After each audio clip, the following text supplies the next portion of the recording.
بسم الله الرحمن الرحيم. والسماء ذات البروج واليوم الموعود وشاهد ومشهود قتل أصحاب الأخدود النار ذات الوقود إذ هم عليها قعود وهم على ما يفعلون بالمؤمنين شهود وما نقموا منهم إلا أن يؤمنوا بالله العزيز الحميد الذي له ملك السماوات والأرض والله على كل شيء شهيد إن الذين فتنوا المؤمنين والمؤمنات ثم لم يتوبوا فلهم عذاب جهنم ولهم عذاب الحريق إن الذين آمنوا وعملوا الصالحات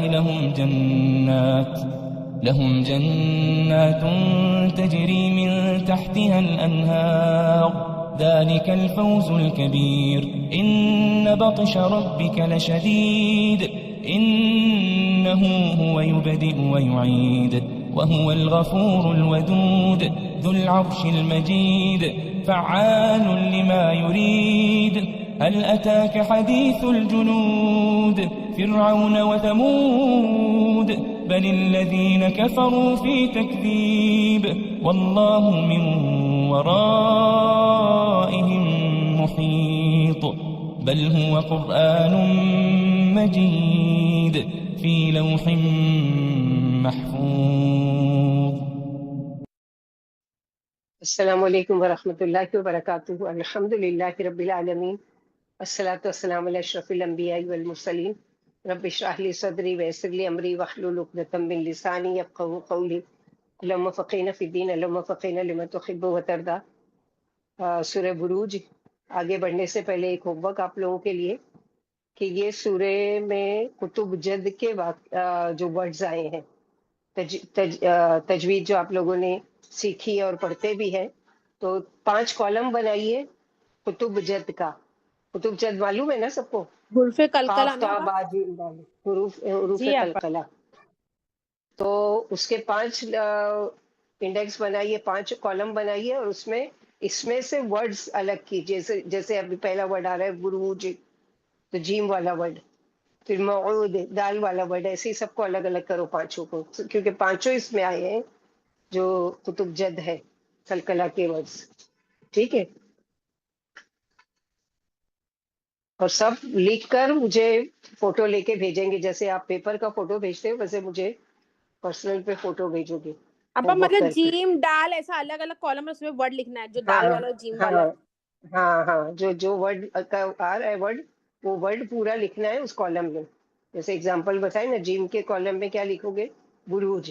دال کے کالم میں لکھو گے موعود. دال کے کالم میں لکھو گے مشہود، اخدود، یہ سارے. ٹھیک ہے؟ تو اینڈ تک کا ایسے سارے ورڈز ہیں جو کتب جد میں آتے ہیں. الحمد للہ رب العالمین. اللہم الہمنی رشدی واعذنی شر نفسی. اللہم انفعنی بما علمتنی وعلمنی ما ينفعنی وزدنا علما. اللہم فقہنا فی الدین اللہم فقہنا لما تحب وترضى. سورۃ البروج جو مکی سورت ہے اور اس میں 1 رکوع ہے، 22 آیات ہیں اور 109 کلمات ہیں اور 465 بروج ہے. بروج جو ہے تبرج سے ہے، عورت کا بن سنور کر نکلنا. تبرج الجاہلیت الاولی پڑھ چکے. تو مصحف میں ترتیب کے اعتبار سے 85 نمبر پر ہے اور نزول کے اعتبار سے 27 نمبر پر ہے. نبی کریم صلی اللہ علیہ وسلم بروج و تاریک عشاء میں پڑھتے تھے. علاوہ ازیں آپ نے سماوات والی صورتوں کو عشاء میں پڑھنے کا حکم فرمایا. یعنی جو بھی اذا السماء انشقت اور والسماء ذات البروج، اور اسی طرح نبی صلی اللہ علیہ وسلم ظہر اور عصر میں سورہ طارق اور سورہ بروج پڑھا کرتے تھے. تو اگر ہم لوگوں کو نہیں یاد ہے تو اس سنت پر عمل کرنے کے لیے ہم کیا کریں؟ ان صورتوں کو یاد کریں اور پھر ان کو پڑھیں. کبھی جیسے 22 آیت کی وہ ہے بروج، تو 15 ایک میں پڑھ لیے، باقی کے 7 ایک میں پڑھ لیے، یا 11 پڑھ لیے. جیسا بھی اس کو ڈیوائڈ، ہم لوگ اب ورڈ ٹو ورڈ الحمدللہ سمجھنے لگے ہیں. تو اس کے حساب سے ہم لوگوں کو کیا ہے، ایک یعنی ایک جو ٹاپک ایک جگہ کمپلیٹ ہوتا ہے، اس کا ہم لوگوں کو علم ہو گیا ہے. اب یہاں پر ایک ٹاپک ختم ہوا، اب نیا کوئی ٹاپک شروع ہو رہا ہے، اس کو دوسرے رکعت میں، یا پھر یہ ہے کہ ایک رکعت میں سورہ بروج پڑھ لیں، دوسرے میں تاریخ پڑھ لیں. تو اس طرح سے سنت پر عمل بھی ہو جائے گا، اور دوسرے یہ کہ ہم لوگوں کا دل لگے گا بدل بدل کر صورتیں نماز میں پڑھنے کا. یہ صورت ان لوگوں کے بارے میں خبر دیتی جن کو مسلمان ہونے کی وجہ سے ستایا جاتا ہے، اور پھر ان کا انجام بھی بتایا گیا ہے. مکی صورتوں میں یہ بات ملتی ہے کہ نبی صلی اللہ علیہ وسلم کو جب آپ صلی اللہ علیہ وسلم کے دشمن آپ کو بہت زیادہ ستاتے تھے، تو اللہ تعالیٰ ایسی آیات نازل فرماتے جس سے آپ صلی اللہ علیہ وسلم کو اس کے ذریعے سے تسلی مقصود ہوتی تھی. اور اس کے علاوہ جہاں بھی ایسے حالات ہوں کہ محض مسلمان ہونے کی وجہ سے ستائے جا رہے ہیں، قتل کیے جا رہے ہیں، یا گھر اجاڑے جا رہے ہیں، عبرت ہے ان کے لیے بھی، تسلی ہے کہ صبر کرو، دشمن کا انجام بہت برا ہے، اور تمہارے صبر کے بدلے اللہ کے یہاں اجر ہے کبھی نہ ختم ہونے والا. فَلَهُمْ أَجْرٌ غَيْرُ مَمْنُونٍ. تو اس صورت کا آغاز ہو رہا ہے قسم سے، جیسے کہ بہت ساری صورتیں اب تک جو ہم لوگوں نے پڑھی ہے. تو اللہ سبحانہ و تعالیٰ اس چیز کی اہمیت کو وہ کرنے کے لیے کہ اللہ کی نظر میں یہ چیزیں اہم ہیں، کتنی اہم ہے اس کی قسم کھا کر اللہ سبحانہ و تعالیٰ اس کا ذکر کریں. تو یہ سورہ بھی سورہ بروج جو شروع ہو رہی ہے قسم سے ہے، اور قسم ہے آسمان کی مضبوط قلعوں والے.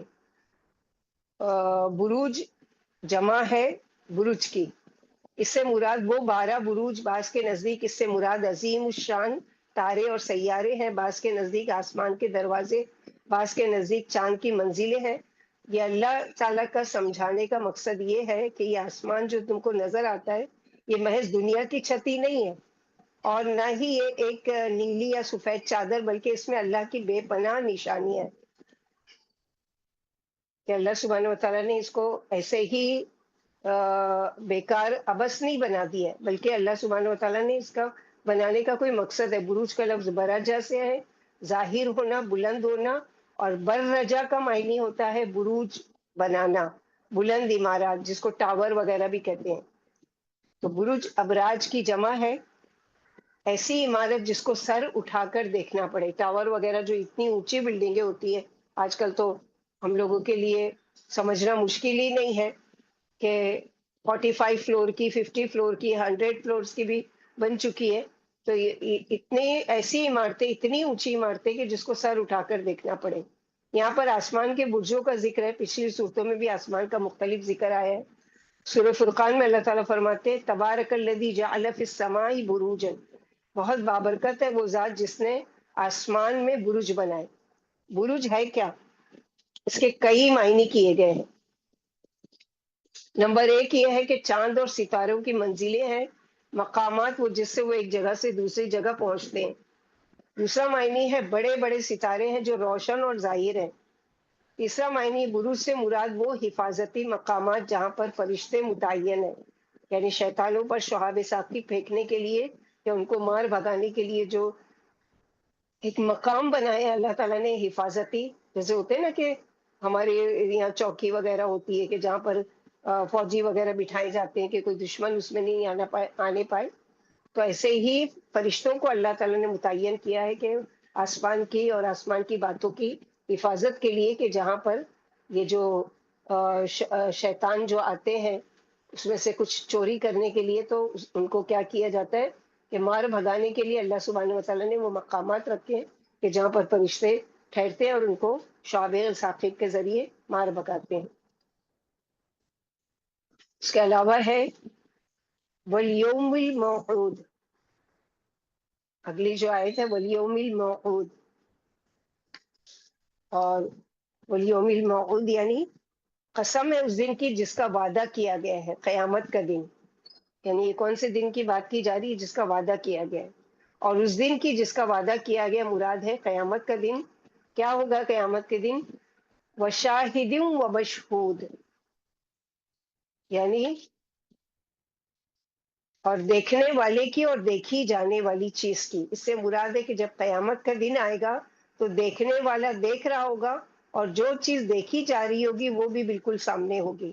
یعنی دیکھنے والا بھی موجود ہوگا اور دیکھی جانے والی چیز بھی، اور کوئی اس کو جھٹلا نہیں سکے گا۔ تو شاہد میں اور شاہد میں کون کون سی چیزیں آتی ہیں؟ گواہ، یعنی زمین کی گواہی بھی، انسان کا جسم بھی گواہی دے گا، اور اس کے علاوہ سب سے پہلی چیز ہے نمبر 1 پر گواہ اللہ تعالیٰ، نمبر 2 محمد صلی اللہ علیہ وسلم، نمبر 3 امت محمدیہ، نمبر 4 زمین بھی گواہ ہوگی، اور نمبر 5 انسان کا جسم گواہ ہوگا، نمبر 6 فرشتے گواہ ہوں گے، نمبر 7 قرآن گواہ ہوگا، نمبر 8 نماز گواہ ہوگی، نمبر 9 روزہ گواہ ہوں گے۔ تو شاہد ہوں و مشہود، شاہد دیکھنے والا، گواہی دینے والا، مشہود جس کو دیکھا گیا، جس کی دیکھ کر گواہی دی گئی۔ قرآن کی یہ آیت ایسی ہے کہ جس کی تفسیر میں سب سے زیادہ اقوال پائے جاتے ہیں، یعنی 40 قول اس کے بارے میں۔ قرآن کی یہ آیت ہے جو شاہد و مشہود، یہ پورے قرآن کی سب سے زیادہ اقوال والی آیت ہے، یعنی جس کے بہت سارے قول ہیں، الگ الگ مفسرین نے الگ الگ اس کے اقوال بیان کیے ہیں، اور سب ہی اپنی اپنی جگہ اہم ہے۔ کائنات میں بھی 2 طرح کی نشانیاں ہیں، یا تو کوئی دیکھنے والا ہے یا وہ چیز ہے جس کو دیکھا جا رہا ہے، تو یہ سب بھی اس پر گواہ ہیں کہ قیامت آنے والی ہے۔ تو 40 جو ہے وہ تو پورے قرآن میں ہے، لیکن کچھ کا ہم یہاں پر ذکر دیکھیں گے کہ کون کون سی چیزیں ہیں۔ کہ نمبر 1 شاہد کون ہے؟ انسان، اور مشہود قیامت کا دن جس کو لوگ اپنی آنکھوں سے دیکھیں گے۔ نمبر 2 نبی صلی اللہ علیہ وسلم کو بھی شاہد کہا گیا ہے، جیسے کہ اللہ سبحانہ وتعالی نے قرآن میں فرمایا اِنَّا أَرْسَلْنَاكَ شَاهِدًا وَمُبَشِّرًا وَنَذِيرًا۔ اور مشہود کون ہے؟ آپ صلی اللہ علیہ وسلم کی امت، یعنی ہم لوگ جن پر آپ صلی اللہ علیہ وسلم گواہی دیں گے۔ وَجِئْنَا بِكَ عَلَىٰ هَٰؤُلَاءِ شَهِيدًا، سورہ نساء میں۔ پھر تیسری چیز یہاں پر ہے، شاہد سے مراد امت مسلمہ، اور مشہود سے مراد پچھلی امتیں، جیسے سورہ بقرہ کی آیتوں میں شروع کیا، جو دوسرا پارہ شروع ہوتا ہے، اس میں اللہ سبحانہ وتعالیٰ نے کیا فرمایا؟ وَكَذَلِكَ جَعَلْنَاكُمْ أُمَّةً وَسَطًا لِتَكُونُوا شُهَدَاءَ عَلَى النَّاسِ۔ پھر چوتھی چیز ہے، شاہد سے مراد عرفات کے میدان میں حاضر ہونا ہے، اور مشہود سے مراد یوم عرفہ ہے۔ فرشتے بھی اس دن گواہ ہوتے ہیں، اور یوم عرفہ میں قیامت کی یاد دلاتا ہے۔ پانچواں ہے اس کا مراد جمعہ کا دن۔ چھٹا اس کا معنی ہے، قول ہے انسان خود اللہ تعالیٰ کے لیے گواہ ہے، اسی رب نے سب کو پیدا کیا ہے، یہ اس کی پوری تخلیقی گواہی دے رہی ہے کہ اس کو کسی رب نے، اسے ایک ہی رب نے پیدا کیا ہے۔ ساتویں قول یہ ہے کہ قیامت کے دن انسان کا اپنا جسم انسان کے خلاف گواہی دے گا۔ آٹھواں قول یہ ہے کہ اسی طرح گواہی سے متعلق جتنی بھی قرآن میں آیات ہیں وہ سب کی سب اس آیات سے کنیکٹڈ ہے۔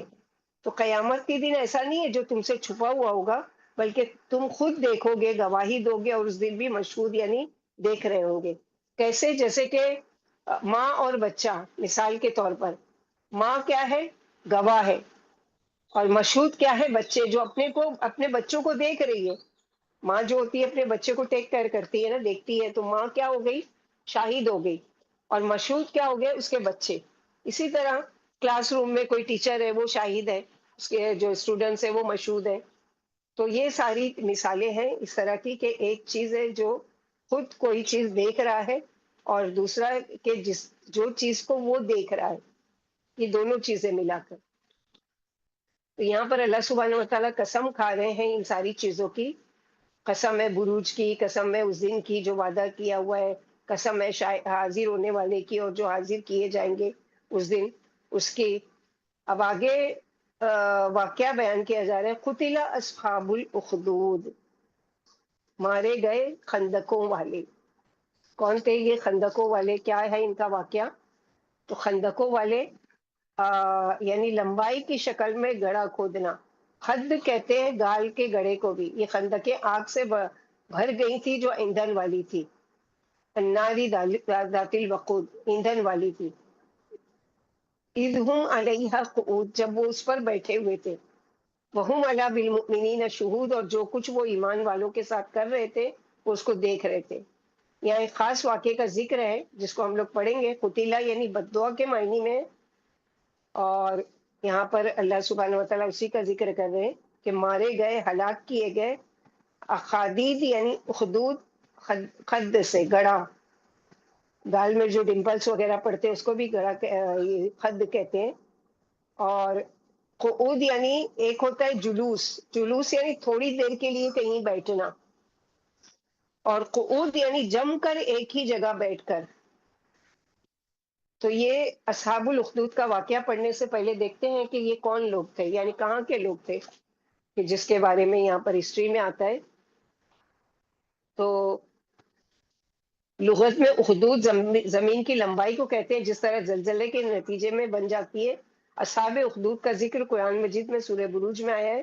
مفسرین اس بات پر متفق ہیں کہ کچھ مومنین نے اپنے عقیدے سے مرتد ہونے سے انکار کر دیا اور موت کو ترجیح دی، خواہ انہیں قتل کر دیا جائے یا جلا دیا جائے. ان کے ظالم بادشاہ نے ایک کھائی کھدوائی، اس میں زبردست آگ جلائی اور ان سب کو کوئلہ کر دیا. بعض مفسرین مورخین کے مطابق یہ بادشاہ خمیری بادشاہوں میں سے تھا. اس کا نام یوسف ذو نواز تھا. سن 524 ہجری میں عیسوی میں یہ فوت ہوا. یہ متعصب یہودی تھا. اس نے نجران کے عیسائیوں پر سخت ظلم کیے، انہیں اپنا دین چھوڑنے پر مجبور کیا، ورنہ انہیں آگ میں جلانے کی دھمکی دی. جب انہوں نے اپنا دین چھوڑنے سے انکار کیا تو اس ظالم نے انہیں 523 عیسوی میں حقیقتاً جلا دیا. صحیح مسلم میں حدیث ہے، جب بادشاہ نے کھائی کھودنے کا حکم دیا اور اس میں ہر طرف آگ جلا دی تو اس نے اپنے سپاہیوں کو حکم دیا کہ وہ ہر صاحب ایمان مرد و عورت کو باہر لائیں اور انہیں آگ پر کھڑا کر کے پیش کریں. اگر وہ دین چھوڑ دیں تو اچھی بات ہے، ورنہ انہیں آگ میں پھینک دیا جائے.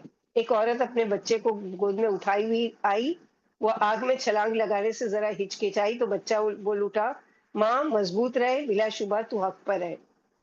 تو یہ کون سے تھے کہ نجران کے، جو سعودی عرب میں ایک سٹی ہے نجران، وہاں کے یہ عیسائی تھے. حاکم یمن ذو نواس یہودیت کا پرجوش مبلغ تھا. ادھر رومی سوداگر یمن کے سواحل تک پہنچتے تھے، لیکن جہاں جہاں گزرتے تھے اسباب سوداگری کے ساتھ عیسائیت کی سوغات بھی، یعنی بزنس بھی کرتے تھے اور اپنی عیسائیت کا تبلیغ بھی کرتے تھے. عیسائی راہب بھی مخصوص مقاصد کے ساتھ ملک میں دورہ کرتے تھے. پہلے اثر نے عدن اور دوسری کوشش نے نجران میں، جہاں پہلے شجر پرستی ہوتی تھی، عیسائیت کے برگ و بار پیدا کیے. اور نجران میں ایک راہب کا مقام تھا، اور اس کا واقعہ پورا دیکھتے ہیں ہم لوگ. تو نجران سعودی عرب کا یہ شہر وادی نجران میں حدود یمن کی طرف واقع ہے. اس کی آبادی 70,000 کے لگ بھگ ہے. شہر نجران سنا سے تقریباً 250 کلومیٹر شمال میں، یعنی یمن کے قریب ہے یہ جو شہر ہے نجران. یہاں سے پھر اس کی باؤنڈری لگتی ہے یمن کی. یہاں پر یہ بتایا گیا کہ اصحاب الاخدود کی بھی ایسے ہی آزمائش ہوئی، جیسے فرعون کے ساحر جادوگر ایمان لائے تھے تو اس نے ان کو جیسے سزا دی تھی کہ سولی چڑھا دیے جاؤ گے یا تمہارے ہاتھ اور پاؤں مخالف سمت سے کاٹ دیے جائیں گے. تو یہاں واقعہ دراصل ہے کیا، اس کو دیکھتے ہیں. کہ کھائی والے کافروں نے مسلمانوں کو توحید سے ہٹانا چاہا اور ان کے انکار پر خندقیں کھود کر ان میں لکڑیاں بھر کر اور آگ لگا کر ان سے کہا، بولو توحید چھوڑتے ہو یا آگ پسند کرتے ہو؟ مگر ان کو وہ پیکر عزم والے مومنوں نے پھر بھی شرک سے انکار کیا. آخر ان ظالموں نے ان بے گناہوں کو آگ میں ڈال کر جلا دیا. کافر بھڑکتی ہوئی آگ کی خندقوں کے پاس قعود بیٹھے ہوئے تھے، مسلمانوں کے جلنے کا تماشا دیکھ رہے تھے.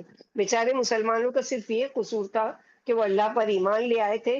در حقیقت غلبے والے اللہ ہی ہے، جس کی پناہ میں آ جانے والا کبھی برباد نہیں ہوتا. اللہ اپنے ہر کام میں لائق کے تعریف ہے. اگر وہ اپنے خاص بندوں کو کبھی کافروں کے ہاتھ سے تکلیف بھی پہنچا دے تو اس میں بھی مصلحت ہوتی ہے، اگرچہ ہمیں وہ مصلحت معلوم نہیں ہوتی ہے. اللہ کی آسمان و زمین پر بادشاہت اور وہی حاضر و ناظر ہے. جیسے آج غزہ میں بھوکے مارے جا رہے ہیں اور یہ کیے جا رہے ہیں، تو ہم لوگ صرف یہ بولتے ہیں اللہ کی مصلحت نہیں، اللہ تعالیٰ کی حکمت ہے کہ اللہ سبحانہ و تعالیٰ ان کے ساتھ کون سا معاملہ کرنا چاہتے ہیں، ان کے لیے کیا کچھ بہترین اس سے تیار کر رکھا ہے، یہ اللہ تعالیٰ بہتر جانتے ہیں.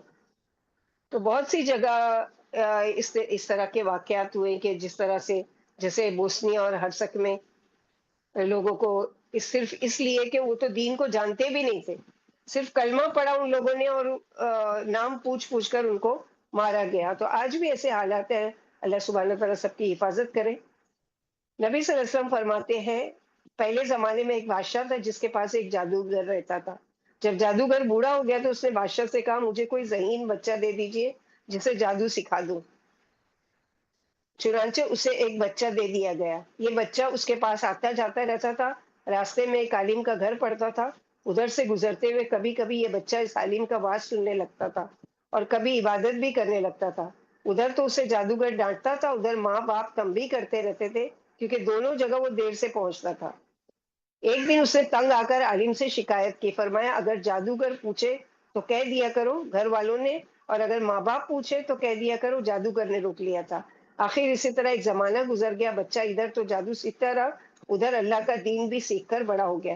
ایک دن اس نے دیکھا کہ ایک ہیبت ناک جانور راستہ گھیرے پڑا ہوا ہے اور لوگوں کی آمد و رفت بند ہے. دل میں کہا یہ موقع ہے کہ میں دین الہی اور جادو کا امتحان کروں کہ کون سا طریقہ اللہ کو پسند ہے. آخر اس نے ایک پتھر اٹھا کر اور یہ کہہ کر کہ اے اللہ، اگر آپ کے نزدیک عالم کی تعلیم جادوگر کی تعلیم سے بہتر ہے تو یہ جانور اس پتھر سے مر جائے تاکہ لوگوں کو نجات مل جائے.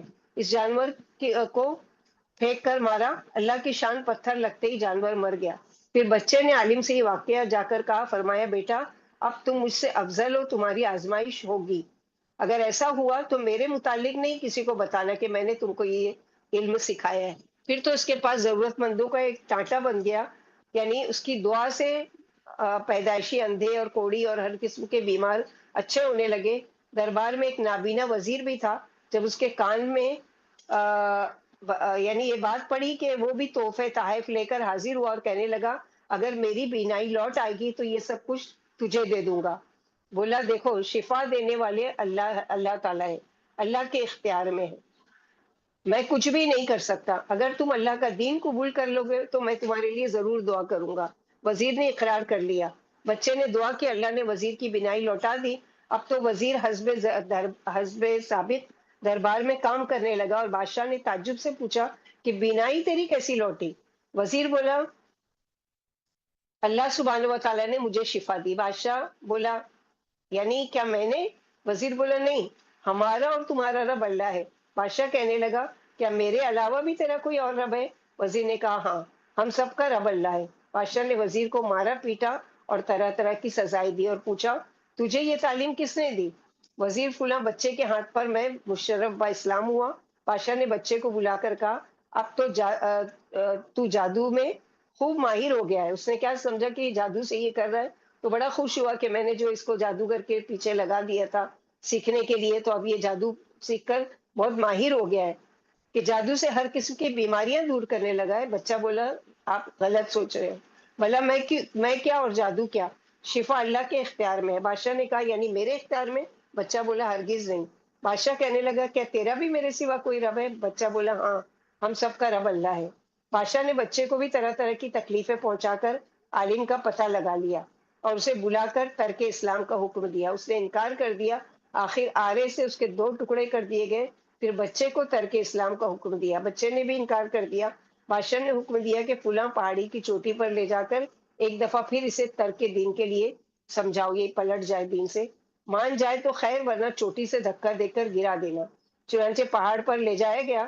جب اسے دھکا دینا چاہا تو اس نے اللہ سے دعا مانگی اللہم اکفنیہم بما شئت. آج یہ دعا ہم لوگوں کو اللہ کے نبی صلی اللہ علیہ وسلم نے بھی سکھائی ہے.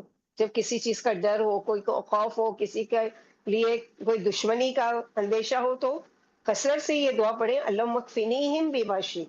اے اللہ مجھے حسب مرضی ان سے نجات دے، یا ان کے لیے میری طرف سے کافی ہو جا. دعا کرتے ہی پہاڑ ہلنے لگا. سب سپاہی لڑک گئے. بچہ وہیں جمع رہا. پھر پہاڑ سے اتر کر ہنستا کھیلتا بادشاہ کے پاس پہنچ گیا. بادشاہ نے پوچھا سپاہی کہاں ہے؟ بولا اللہ نے مجھے ان سے بچا لیا. پھر بادشاہ نے دوسرے سپاہی بلا کر کہا سمندر کے بیچ میں لے جا کر اسے ڈبو دو. پھر جب سپاہیوں نے اسے سمندر میں پھینکنا چاہا تو بچے نے پھر وہی دعا مانگی اللہم اکفنیہم بما شئت. اچانک ایسی موج آئی جو تمام سپاہیوں کو کھینچ کر سمندر میں لے گئی اور بچہ کشتی میں ہی جمع رہا. پھر بادشاہ سے آ کر بولا میرے اللہ نے مجھے ان سے بچا لیا.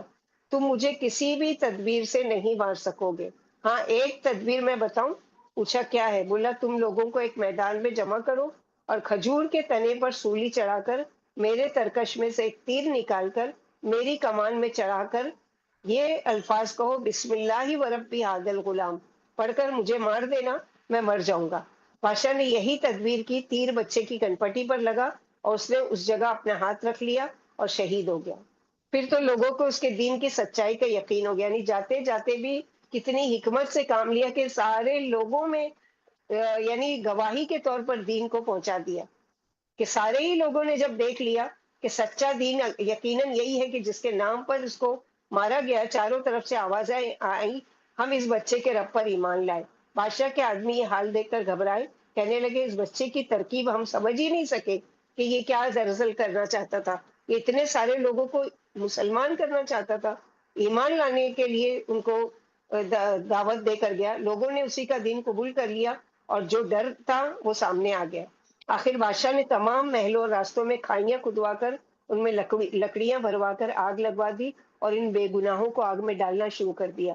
مسلمان صبر و سکون سے آگ میں جل گئے۔ ایک عورت جس کی گود میں ایک شیر خوار بچہ تھا ذرا سا جھجکی، اللہ نے اس بچے کو زبان دے دی، بولا امی جان تم تو حق پر ہو، صبر سے آگ میں کود جاؤ۔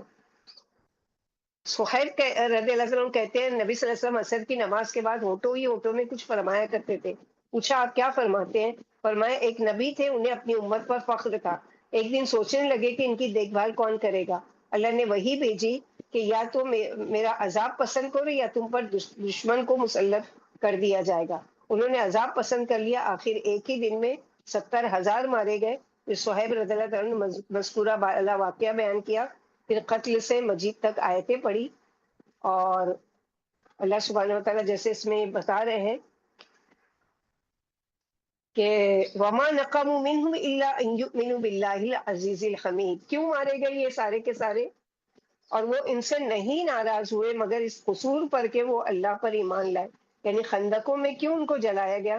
نہ انہوں نے جہاد کیا، نہ کوئی نماز پڑھی، نہ صرف اپنے رب کو مان جانے کی، یعنی ابھی تو صرف ایک اقرار کیا تھا زبان سے کہ ہم اس رب پر ایمان لائے جس پر یہ غلام مارا گیا، تو اس کی وجہ سے ابھی تک تو ان لوگوں نے کوئی نماز، کوئی روزہ یا کوئی جہاد یا کوئی بھی عمل نہیں کیا تھا اس کے علاوہ، اور مار دیے گئے، صرف زبانی اقرار کی وجہ سے جلا دیے گئے۔ ایسا ہی واقعہ رشیا میں، بوسنیا میں ہوا تھا، وہ بھی صرف نام کے مسلمان، یعنی ان کا مسلمان کا نہ کوئی قرآن کی تعلیم تھی ان کے پاس، نہ نماز تھا، نہ کلمہ، کچھ بھی نہیں معلوم تھا، صرف مسلمانوں والے نام تھے اور مار ڈالے گئے۔ اصحاب الاخدود کا واقعہ ہر زمانے کے لیے، اگر جو کوئی بھی ایسے حالات سے گزرے تو وہ قرآن سے جان لے کہ اللہ سبحانہ و تعالیٰ سب سے پہلے تو کسی نہ کسی طریقے سے آزمائیں گے۔ آج بھی ہماری آزمائشیں ہو رہی ہیں کہ مارے جا رہے ہیں، گھروں کو جلایا جا رہا ہے، گھروں کو توڑا جا رہا ہے، اور یہ ساری کی جا رہی ہے، لیکن اگر یا تو اللہ سبحانہ و تعالیٰ کی مشیت پر ہے کہ وہ اللہ تعالیٰ فوراً پکڑ کرے، یا پھر جو ان کو ڈھیل دی گئی ہے تو وہ ساری چیزیں اسی پر ہے۔ وہم علی المؤمنین شہود، اور وہ جو بھی مومنوں کے ساتھ کر رہے تھے اس پر گواہ بھی تھے، یعنی خود کر بھی رہے تھے اور جم کر بیٹھ کر دیکھ بھی رہے تھے۔ شاہد کی جمع شہود، یعنی اپنی آنکھوں سے خود دیکھ رہے تھے۔ وجہ کیا تھی اس صورت میں اس واقعے کو لانے کی؟ کہ نبی صلی اللہ علیہ وسلم کو تسلی دی گئی کہ آپ صلی اللہ علیہ وسلم کو اور آپ کے ساتھیوں کو آج مکہ میں مصیبت کا سامنا ہے، تو اس سے پہلے بھی جن لوگوں نے لا الہ الا اللہ پڑھا تو اس کی بھاری قیمت چکائی گئی، جیسے کہ سورہ بقرہ میں پڑھ چکے، افحسبتم ان تدخلوا الجنۃ ولما یأتکم مثل الذین خلوا من قبلکم مستهم البأساء والضراء۔ تو یہاں پر بھی وہی ہے کہ وہ پہلے کے لوگ تو آڑوں سے چیر دیے گئے اس لیے کہ صرف ایمان لائے، اور آپ صلی اللہ علیہ وسلم کے صحابہ کرام کو کم ستایا گیا، یعنی اس قدر کہ جیسے بلال رضی اللہ عنہ کو جلتی تپتی ریت پر لٹا کر ان کو کیا کیا جاتا تھا، گرم پتھر ان کے سینے پر رکھا جاتا تھا اور کہا جاتا تھا کہ اپنے دین سے پھر جاؤ، لیکن وہ الاحد الاحد۔ اسی طرح سب سے پہلی جو خاتون تھی سمیہ، تو وہ بھی شہید کیوں کی گئی؟ یہی ایمان لانے کی وجہ سے کہ آپ صلی اللہ علیہ وسلم اس وقت مسلمانوں کی تعداد اتنی قوی اور مضبوط نہیں تھی، تو آپ رو کر رہ گئے اور کہا کہ میں تمہارے لیے کچھ نہیں کر سکتا ہوں اے آل یاسر، سوائے یہ کہ میں تم اللہ تعالیٰ کے وہاں جنت کی گواہی دیتا ہوں کہ اللہ تعالیٰ نے تمہارے لیے جنت کے باغات تیار کر رکھے۔ وما نقموا الا ان یؤمنوا باللہ العزیز الحمید، نقمہ کا لفظ نقمت سے ہے، معنی سزا دینا، ناپسند کرنا، غصہ کرنا، اور نقمت کہتے ہیں عذاب کو، سزا کو۔ تو اللہ سبحانہ وتعالیٰ کے بہت سارے اسماء حسنیٰ بھی اس میں آئیں گے جس کو ہم لوگ پڑھیں گے، جیسے کہ یہ آیا ہے پہلا عزیز الحمید، کہ اللہ سبحانہ وتعالیٰ کیا ہے؟ عزیز۔ عزیز یعنی غالب، قابل عزت، صاحب مرتبہ۔ اللہ تعالیٰ کی ایک صفت یہ کہ وہ کائنات کی ہر چیز پر غالب ہے۔ اللہ تعالیٰ صاحب عز و شرف اور ہر کام بخوبی انجام دینے میں کامل قدرت رکھتے ہیں۔ کوئی چیز اللہ کی گرفت سے باہر نہیں ہے۔ مثلا امام احمد بن حنبل میں حضرت ابو ذر رضی اللہ عنہ سے روایت ہے کہ ایک رات رسول اللہ صلی اللہ علیہ وسلم صبح تک اس آیت کو پڑھتے رہے، ان تعذبہم فإنہم عبادک وان تغفر لہم فإنک انت العزیز الحکیم۔ اگر آپ ان کو سزا دیں تو یہ آپ کے بندے، اور اگر آپ ان کو معاف فرما دیں تو بے شک آپ ہر چیز پر غالب ہیں۔ تو میں نے صبح آپ سے ایک ہی آیت کو نماز میں پڑھنے کا سبب دریافت کیا، تو آپ صلی اللہ علیہ وسلم نے فرمایا اس آیت کو بار بار پڑھ کر میں نے اللہ سے شفاعت کی اجازت طلب کی، اور اللہ تعالیٰ نے میری التجا قبول کر لی۔ انشاءاللہ میری امت میں سے جو شخص بغیر شرک کیے مرے گا اس کو میری شفاعت نصیب ہوگی۔ تو اصل عزت اور غلبہ کس کا ہے؟ اللہ سبحانہ وتعالیٰ کا۔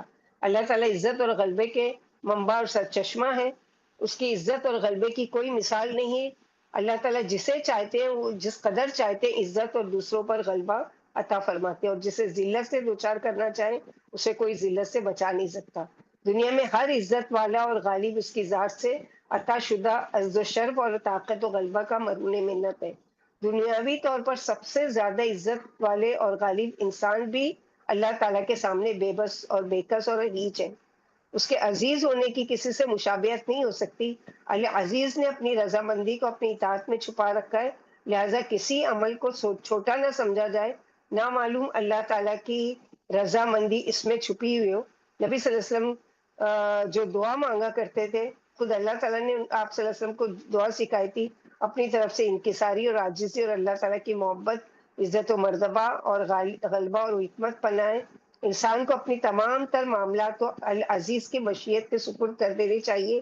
اللہ تعالیٰ کی عظمت کا کمال یہ ہے کہ وہ اپنے بندوں کو دعا کے الفاظ خود ہی سکھاتے ہیں اور پھر ان کو شرف قبولیت بخشتے ہیں۔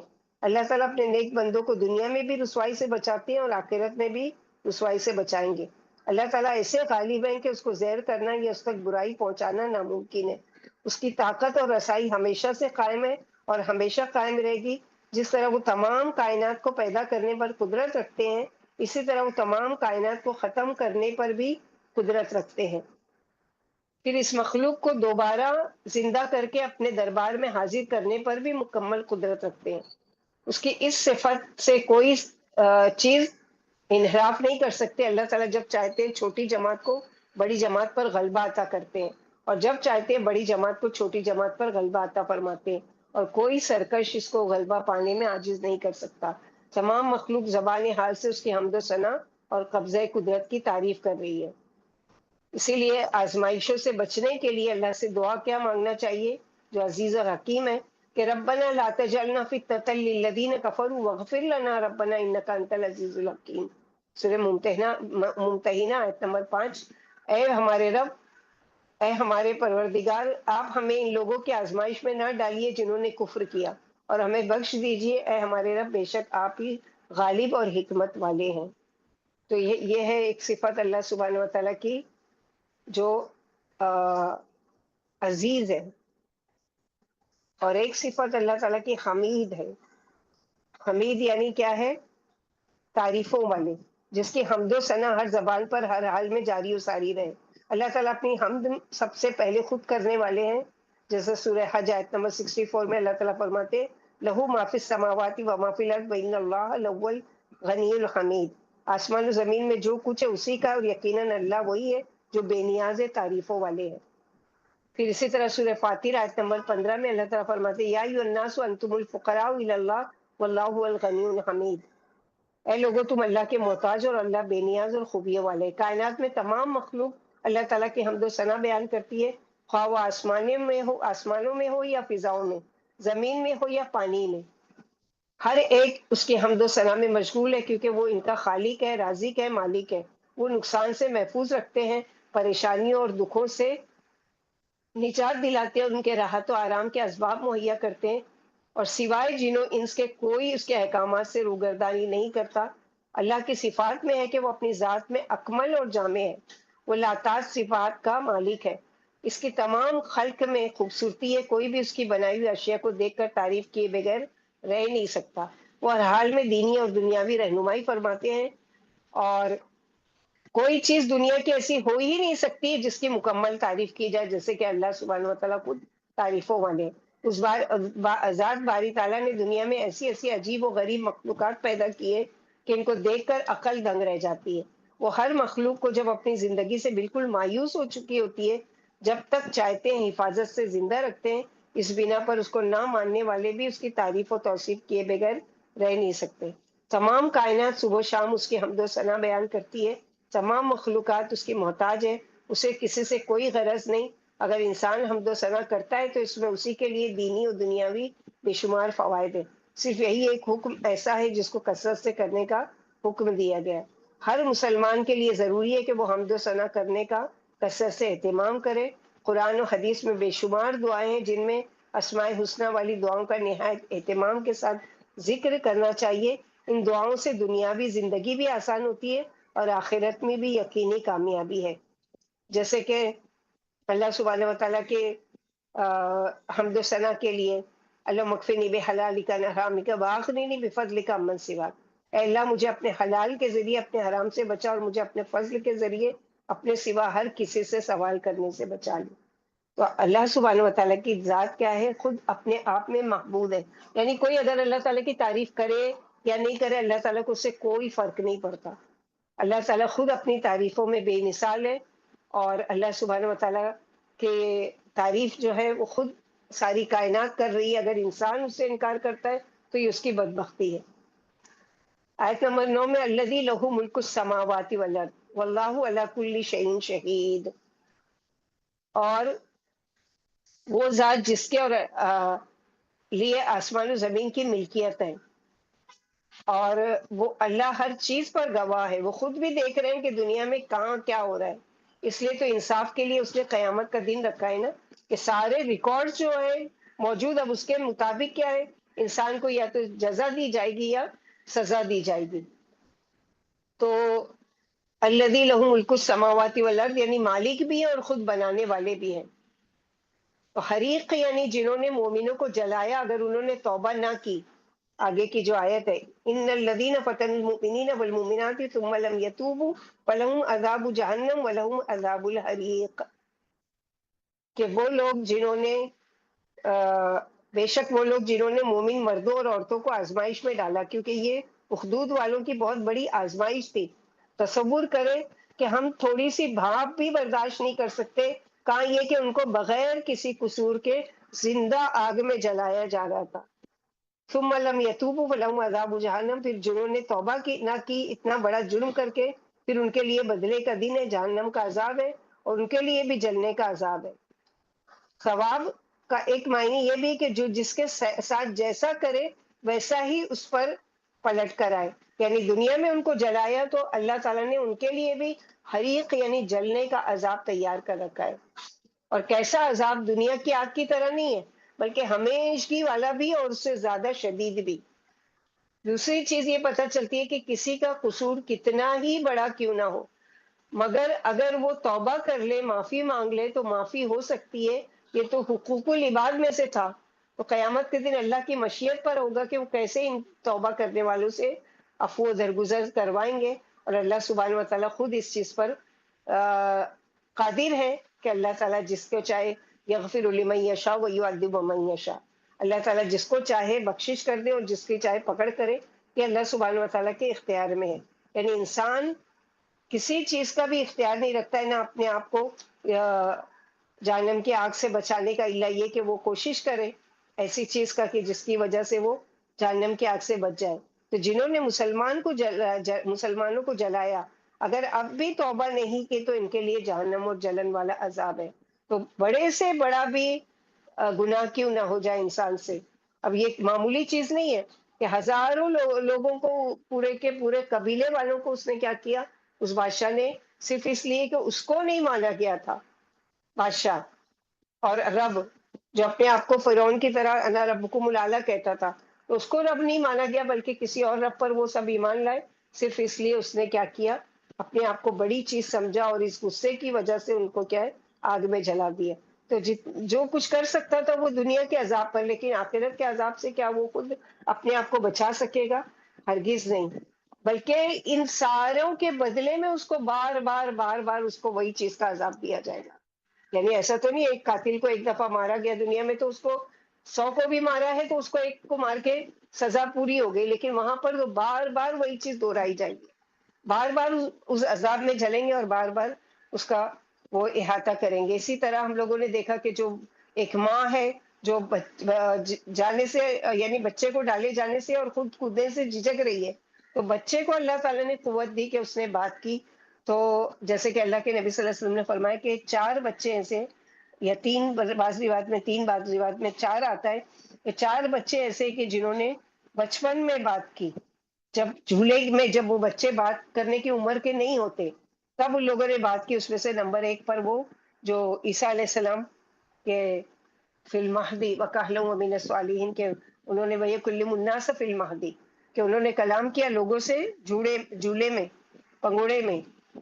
اور دوسرا وہ جو جریج کا واقعہ آگے آئے گا، شاید ہم لوگوں کو یہ آ چکا ہے اللہ علم، تو اس میں بھی جریج کا واقعہ ہے کہ اس کے خلاف بچے نے گواہی دی تھی کہ جب الزام لگایا گیا زنا کا، اور تیسرا یہ بچہ، اور چوتھا یہ کہ جب وہ قارون کا لشکر لے کر جایا جا رہا تھا اور ماں نے حسرت کی کہ اللہ تعالیٰ میرے بچے کو اس کی طرح بنانا، تو بچہ دودھ پیتے ہوئے چھڑا کر کہتا ہے کہ اللہ تعالیٰ مجھے اس کی طرح نہیں بنانا۔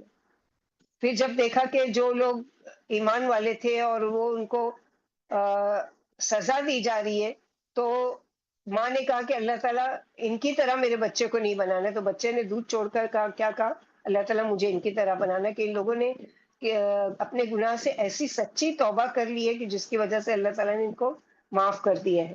تو یہ 4 قسم کے بچے ہیں جنہوں نے بچپن میں بات کی، اور ظاہر ہے کہ یہ سارے کام اللہ تعالیٰ کی مشیت سے، اللہ تعالیٰ جو چاہے، فعال لما یرید، آگے ہم پڑھنے جا رہے ہیں جو کہ فعال لما یرید، کہ اللہ سبحانہ و تعالیٰ زبردست بخشنے والے اور رحم کرنے والے ہیں۔ تو اللہ تعالیٰ نے جو جلائے جانے والے لوگوں کے ساتھ معاملہ کیا کیا، آیت نمبر 11 میں ان الذین آمنوا وعملوا الصالحات لهم جنات تجری من تحتها الانہار ذالک الفوز الکبیر، یعنی ایمان لانے کے بعد گھبراؤ نہیں کہ تمہارا بھی ایسی حشر ہو سکتا ہے، ہو سکتا ہے نہیں ہو، لیکن اگر کچھ آزمائے گئے تم کسی بھی معاملے میں تو یاد رکھو کہ اللہ سبحانہ وتعالیٰ نے اس کے بدلے میں بہترین جنت کا وعدہ کیا ہے۔ یعنی بے شک وہ لوگ جو ایمان لے اور جنہوں نے اچھے کام کیے ان کے لیے باغ ہے، اس کے نیچے نہریں بہ رہی ہیں، یہ بہت بڑی کامیابی ہے، یعنی اصل کامیابی ہے ذالک الفوز، جیسے سورہ آل عمران میں بھی پڑھ چکے ہیں وَإِنَّمَا تُوَفَّوْنَ أُجُورَكُمْ فَمَنْ زُحْزِحَ عَنِ النَّارِ وَأُدْخِلَ الْجَنَّةَ فَقَدْ فَازَ، اور جو بے شک تم کو پورا پورا بدلہ دیا جائے گا جو کچھ بھی تم نے عمل کیے، اور جو اس دن کی ہولناکی سے بچا لیا گیا، جہنم کی آگ سے بچا لیا گیا اور جنت میں داخل کر دیا گیا، بے شک وہ کامیاب ہوگا۔ تو اصل کامیابی کیا ہے؟ یہ کامیابی ہے کہ اللہ تعالیٰ بخشش کا جو پروانہ بھی تھما دے اور کہے کہ تمہارے لیے باغات ہے، جنات ہے، اور بھی بہت ساری نعمتیں ہیں۔ تو یہ ہے بہت بڑی اور اصل کامیابی دنیا میں۔ اگر کسی بھی وجہ سے کسی کا کچھ گم ہو گیا ہو، کسی کا کچھ چھن گیا ہو، تو حقیقت میں کچھ بھی نہیں کھویا اس نے، اس کامیابی کے بدلے جو اس کو وہاں ہمیشہ کی کامیابی ملے گی اور وہ اس نقصان پر صبر کر لے گا۔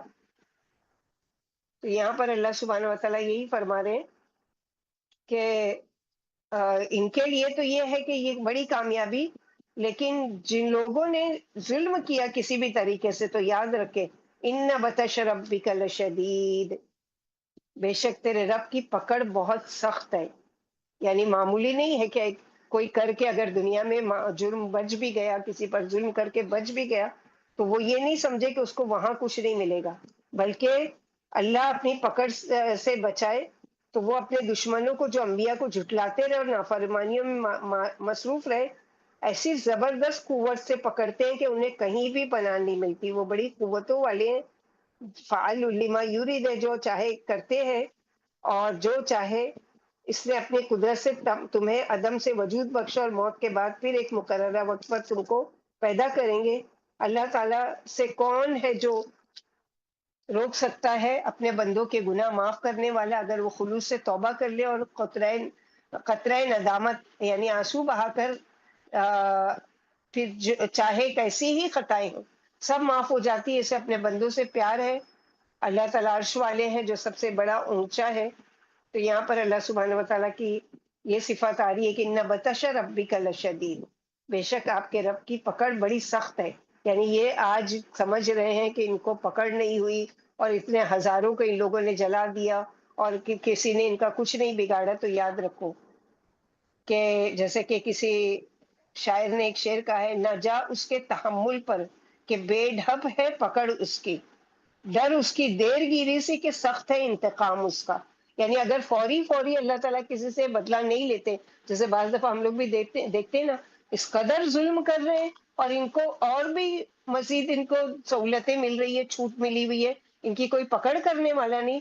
تو یاد رکھے اللہ تعالیٰ کے وہاں ایک وقت مقرر ہے کہ اللہ سبحانہ وتعالیٰ نے اس وقت تک ان کو ڈھیل دے رکھی ہے، جیسے کئی آیتوں میں پڑھ چکے نا، اجل مسمى، کہ ایک مقررہ وقت ہے، جب وقت آئے گا تب ان کی پکڑ ہوگی، اور وہ وقت کیا ہے اللہ تعالیٰ کو پتا ہے کہ وہی صحیح وقت ہوگا ان کی پکڑ کا، یا تو عبرت حاصل کر کے ایمان لے آئیں گے اور یا پھر ہمیشگی والے عذاب میں۔ تو یہاں پر بھی یہی ہے کہ جب جیسے اللہ تعالیٰ ظالم کو ڈھیل دیتے رہتے، مگر جب اس کی پکڑ ہوتی تو کوئی اس کو اللہ کی پکڑ سے بچا نہیں سکتا، چھڑا نہیں سکتا۔ غفرہ کا مطلب ہے ستارہ، یعنی ڈھانپ دینا۔ آگے اللہ سبحانہ وتعالیٰ جیسے فرما رہے ہیں نا کہ ان بطش ربک لشدید انہ هو یبدئ ویعید، اور بے شک اللہ تعالیٰ کیا ہے کہ اب یہاں پر اللہ تعالیٰ کی کچھ صفات آئیں گی، بے شک وہ پہلی بار بھی پیدا کر سکتے ہیں اور دوبارہ بھی وہی پیدا کریں گے۔ کیوں؟ اس لیے کہ وہ الغفور الودود، اور وہ بخشنے والے ہیں، بہت محبت کرنے والے ہیں۔ غفور الودود، غفور بھی ہے، بخشنے والے بھی۔ غفارہ جیسے ہم لوگوں نے کہا کہ نہ صرف بخش دیتے ہیں بلکہ کیا ہے ستارہ، یعنی اس پر ڈھانپ دیتے ہیں، اس پر اللہ سبحانہ وتعالیٰ اس کو یعنی اس پر پردہ ڈال دیتے ہیں بہت زیادہ۔ الغفور یعنی بار بار انسان گناہ کرتا ہے، بار بار اللہ سے معافی مانگتا ہے، بار بار اللہ تعالیٰ اس کو معاف کرتے جاتے ہیں۔ تو بہت زیادہ اور بار بار بخشنے والے اللہ تعالیٰ کی صفت میں غفار کی طرف مبالغہ کے معنی پائے جاتے ہیں، مگر غفور میں تکرار کے معنی زیادہ پائے جاتے ہیں۔ جیسے کہ سورہ زمر آیت نمبر 53 میں اللہ تعالیٰ فرماتے ہیں، قل یا عبادی الذین اسرفوا علی انفسہم لا تقنطوا من رحمت اللہ ان اللہ یغفر الذنوب جميعا انہ هو الغفور الرحیم۔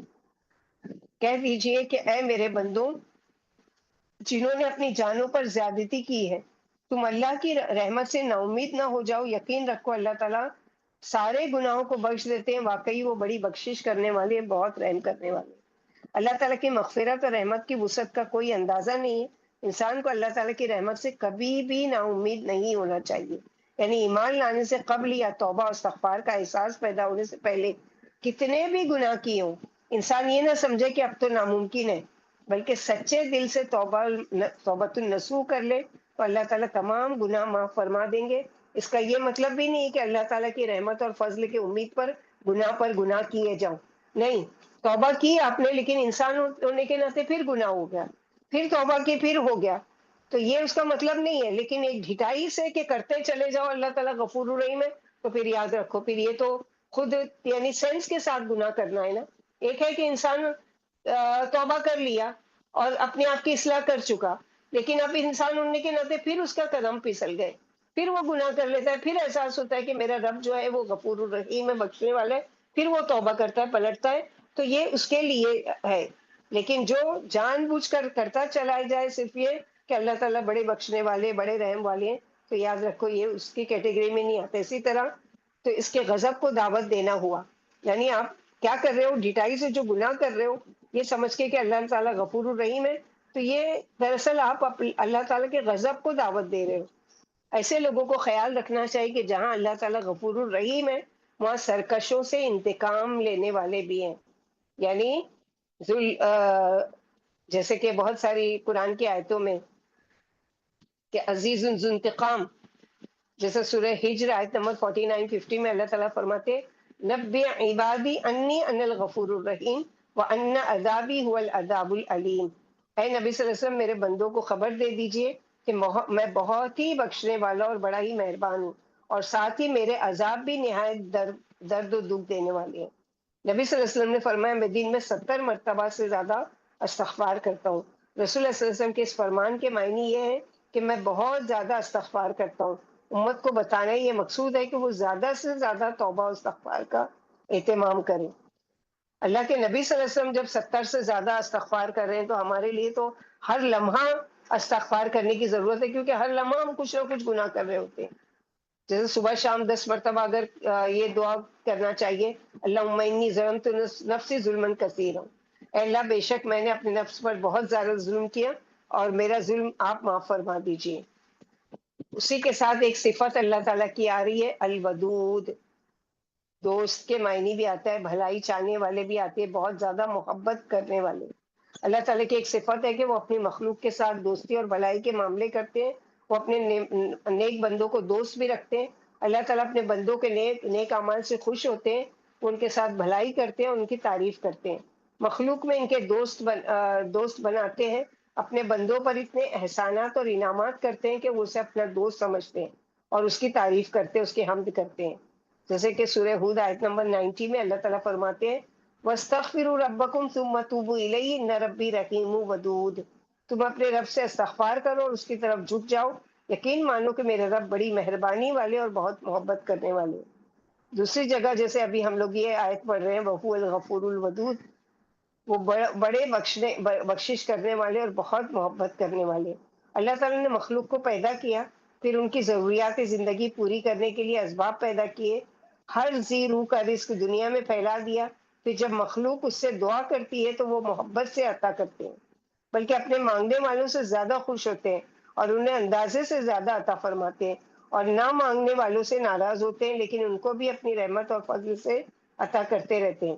اللہ تعالیٰ بھلائی کے معاملے فرماتے ہیں، اس لیے ہر انسان کو چاہیے کہ وہ اس سے بے حساب مانگے اور اس سے بھلائی کی توقع رکھے، وہ اپنی تمام حکمتوں اور قدرتوں کے ساتھ انسان کے ساتھ بھلائی چاہتے ہیں، وہ دوستی اور احسان کا معاملہ فرماتے ہیں، وہ دوستی کا حق ادا کر دیتے ہیں، وہ اپنی مخلوق کے لیے شفیق اور شفقت کے معاملے میں فرماتے ہیں ہر ایک کو اس کے ساتھ دوستی کرنی چاہیے، اور اللہ تعالیٰ سے محبت کے لیے دعا بھی کرنا چاہیے کہ یا غفور یا ودود یا ذو العرش المجید نسألک حبک وحب من یحبک والعمل الذی یقربنا الیہ حبک، اے مغفرت فرمانے والے، اے چاہنے والے، اے بزرگ عرش والے، ہم آپ سے آپ کی محبت کا سوال کرتے ہیں اور شخص کی محبت کا جو آپ سے محبت کرے، اور ہر اس عمل کا جو ہمیں آپ کی محبت کے قریب کر دے۔ تو الودود محبت کے لیے کہ اللہ سبحانہ وتعالیٰ سے اللہ کی پاکیزگی، اللہ تعالیٰ کی حمد و ثنا، اور دعا بھی ایک ہے نا، دعا کا جو ایک واقعہ ہے وہ ہم پڑھتے ہیں کہ کس طرح سے یہ دعا ہم لوگوں کو سکھائی گئی ہے۔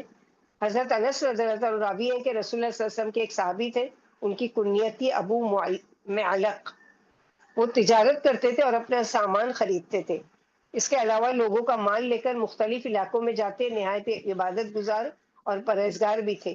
ایک مرتبہ سامان تجارت لے کر کسی شہر جا رہے تھے کہ راستے میں انہیں ایک ڈاکو نے روک لیا، کہنے لگا دع ما معک فانی قاتلک، جو کچھ تمہارے پاس اس کو رکھ دو کیونکہ میں تو تمہیں قتل کروں گا۔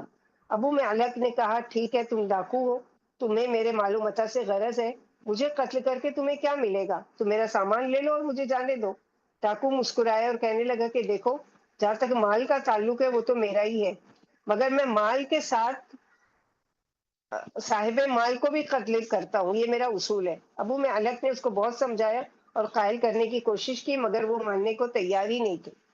آخر کار ابو معلق اس سے کہنے لگے اذ ابیت فذرنی اصلی 4 رکعات، ٹھیک ہے اگر تم مجھے قتل ہی کرنا چاہتے ہو تو مجھے 4 رکعت نماز پڑھنے کی اجازت دے دو۔ ڈاکو کہنے لگا جتنی مرضی نماز پڑھو، مجھے کوئی اعتراض نہیں ہے۔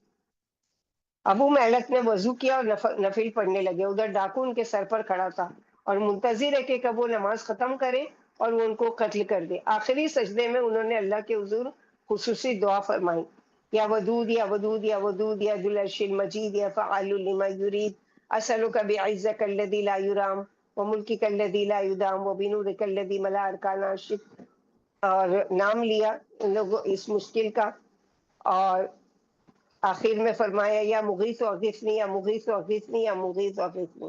کیا معنی ہے؟ اے بہت زیادہ محبت کرنے والے، اے بزرگ ترین عرش کے مالک، اے جو چاہے وہ کرنے والے، میں آپ کی ذات کے وسیلے سے سوال کرتا ہوں جس تک کسی کی رسائی نہیں ہو سکتی۔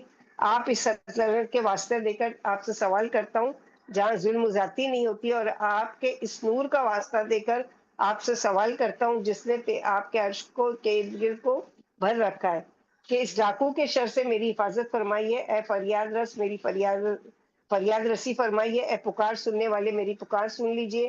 اے مظلوموں کا جواب دینے والے مجھے اس ظالم سے بچائیے۔ 3 مرتبہ انہوں نے اس دعا کو دہرایا، اور ادھر اللہ کی رحمت جوش میں آ گئی۔ ایک گھڑ سوار اپنے بھالے کو سنبھالتا ہوا سیدھا اس ڈاکو کی طرف بڑھا اور آنن فانن اس کو چیر پھاڑ کر رکھ دیا۔ پھر ابو معلق کے شہ سوار کی طرف بڑھے اور اس سے پوچھا، میری ماں باپ آپ پر قربان، آپ کون ہیں؟ آج آپ کی بروقت مدد کی وجہ سے میری جان بچ گئی، ورنہ یہ ڈاکو تو مجھے قتل کر رہا تھا۔ شہسوار نے کہا، میں چوتھے آسمان کا فرشتہ ہوں۔ جب تم نے پہلی مرتبہ دعا مانگی تو میں نے آسمان کے دروازوں پر کچھ کھٹکھٹانے کی آواز سنی۔ جب تم نے دوسری مرتبہ دعا مانگی تو میں نے آسمان والوں کی ایک زوردار آواز سنی۔ جب تم نے تیسری مرتبہ دعا مانگی تو کہا گیا کہ ایک پریشان حال دعا مانگ رہا ہے۔ میں نے اللہ رب العزت سے عرض کی کہ مجھے اس کے دشمن کے قتل پر مقرر فرما دیجیے۔ حضرت انس رضی اللہ عنہ فرماتے ہیں اگر کوئی شخص وضو کرے اور اچھی طرح وضو کرے، 4 رکعت نماز پڑھے اور مذکورہ والا دعا پڑھے تو اس کی دعا قبول کی جاتی ہے، خواہ وہ پریشان حال ہو یا نہ ہو۔ یعنی اللہ سبحانہ وتعالیٰ کا وعدہ ہے، کیونکہ ویسے بھی اللہ کے نبی صلی اللہ علیہ وسلم نے ہم لوگوں کو بتایا نا کہ اللہ تعالیٰ کے بہترین ناموں کو وسیلہ بنا کر کیا کرو، اللہ تعالیٰ سے دعا مانگا کرو۔ تو بہت سارے اچھے اچھے نام ہیں جس کو وسیلہ بنا کر اللہ سے دعا کی جا سکتی ہے۔ تو اس میں سے ایک یہ ہے کہ ودود، وہو الغفور الودود۔ اور کیا اللہ تعالیٰ کی صفت ہے؟ ذو العرش المجید، بڑے عرش والے، بزرگی والے، بڑی شان والے۔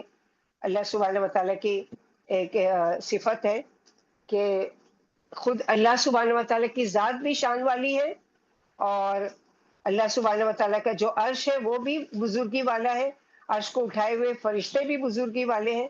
یہ ساری چیزیں قرآن کو بھی مجید کہا گیا ہے کہ وہ بھی شان والا اور بزرگی والا ہے، جس کی صفات بہت بلند اور شان والی ہے، جس کی صفات باشرف، تمام کام عمدہ انعامات والے ہیں، جس کی ذات بے مثال ہے۔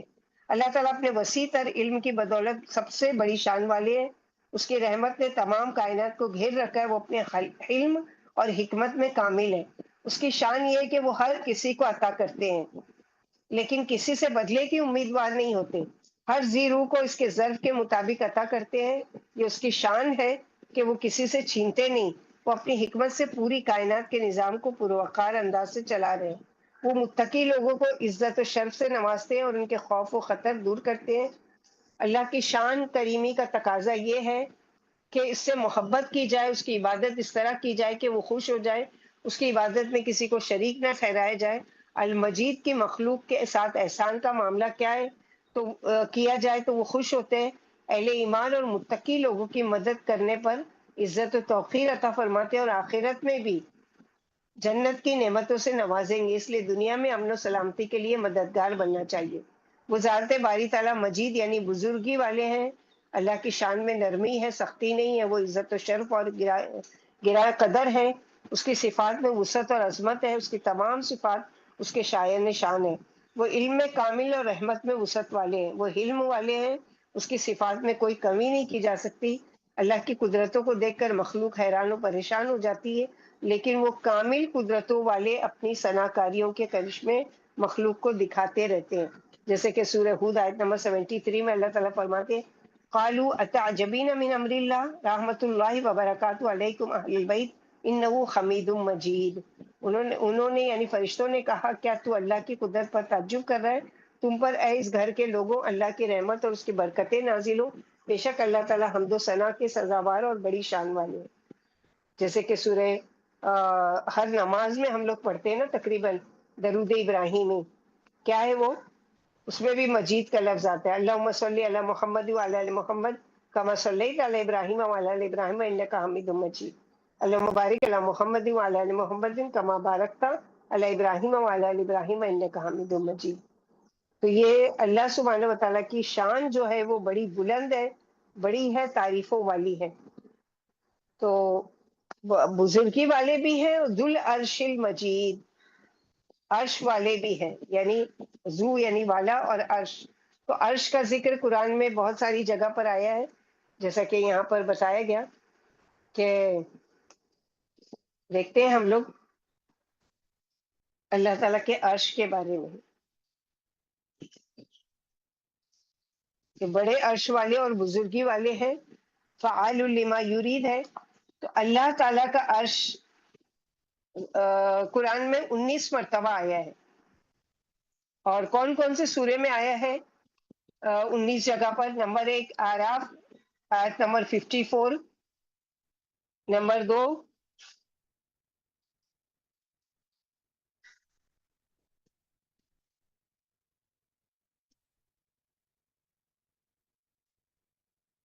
اور سورہ توبہ آیت نمبر 129، سورہ یونس آیت نمبر 3، سورہ ہود آیت نمبر 7، سورہ رعد آیت نمبر 2، سورہ اسراء آیت نمبر 42، سورہ طٰہٰ آیت نمبر 5، سورہ انبیاء آیت نمبر 22، اور سورہ مومنون آیت نمبر 86، سورہ فرقان آیت نمبر 59، اور سورہ نمل آیت نمبر 26، سورہ سجدہ آیت نمبر 4، سورہ زمر آیت نمبر 75، سورہ غافر آیت نمبر 7، سورہ زخرف آیت نمبر 82، سورہ حدید آیت نمبر 4، سورہ حقہ آیت نمبر 17، سورہ تکویر آیت نمبر 20، سورہ بروج آیت نمبر 15۔ تو یہ آخری مرتبہ عرش کا ذکر آیا ہے۔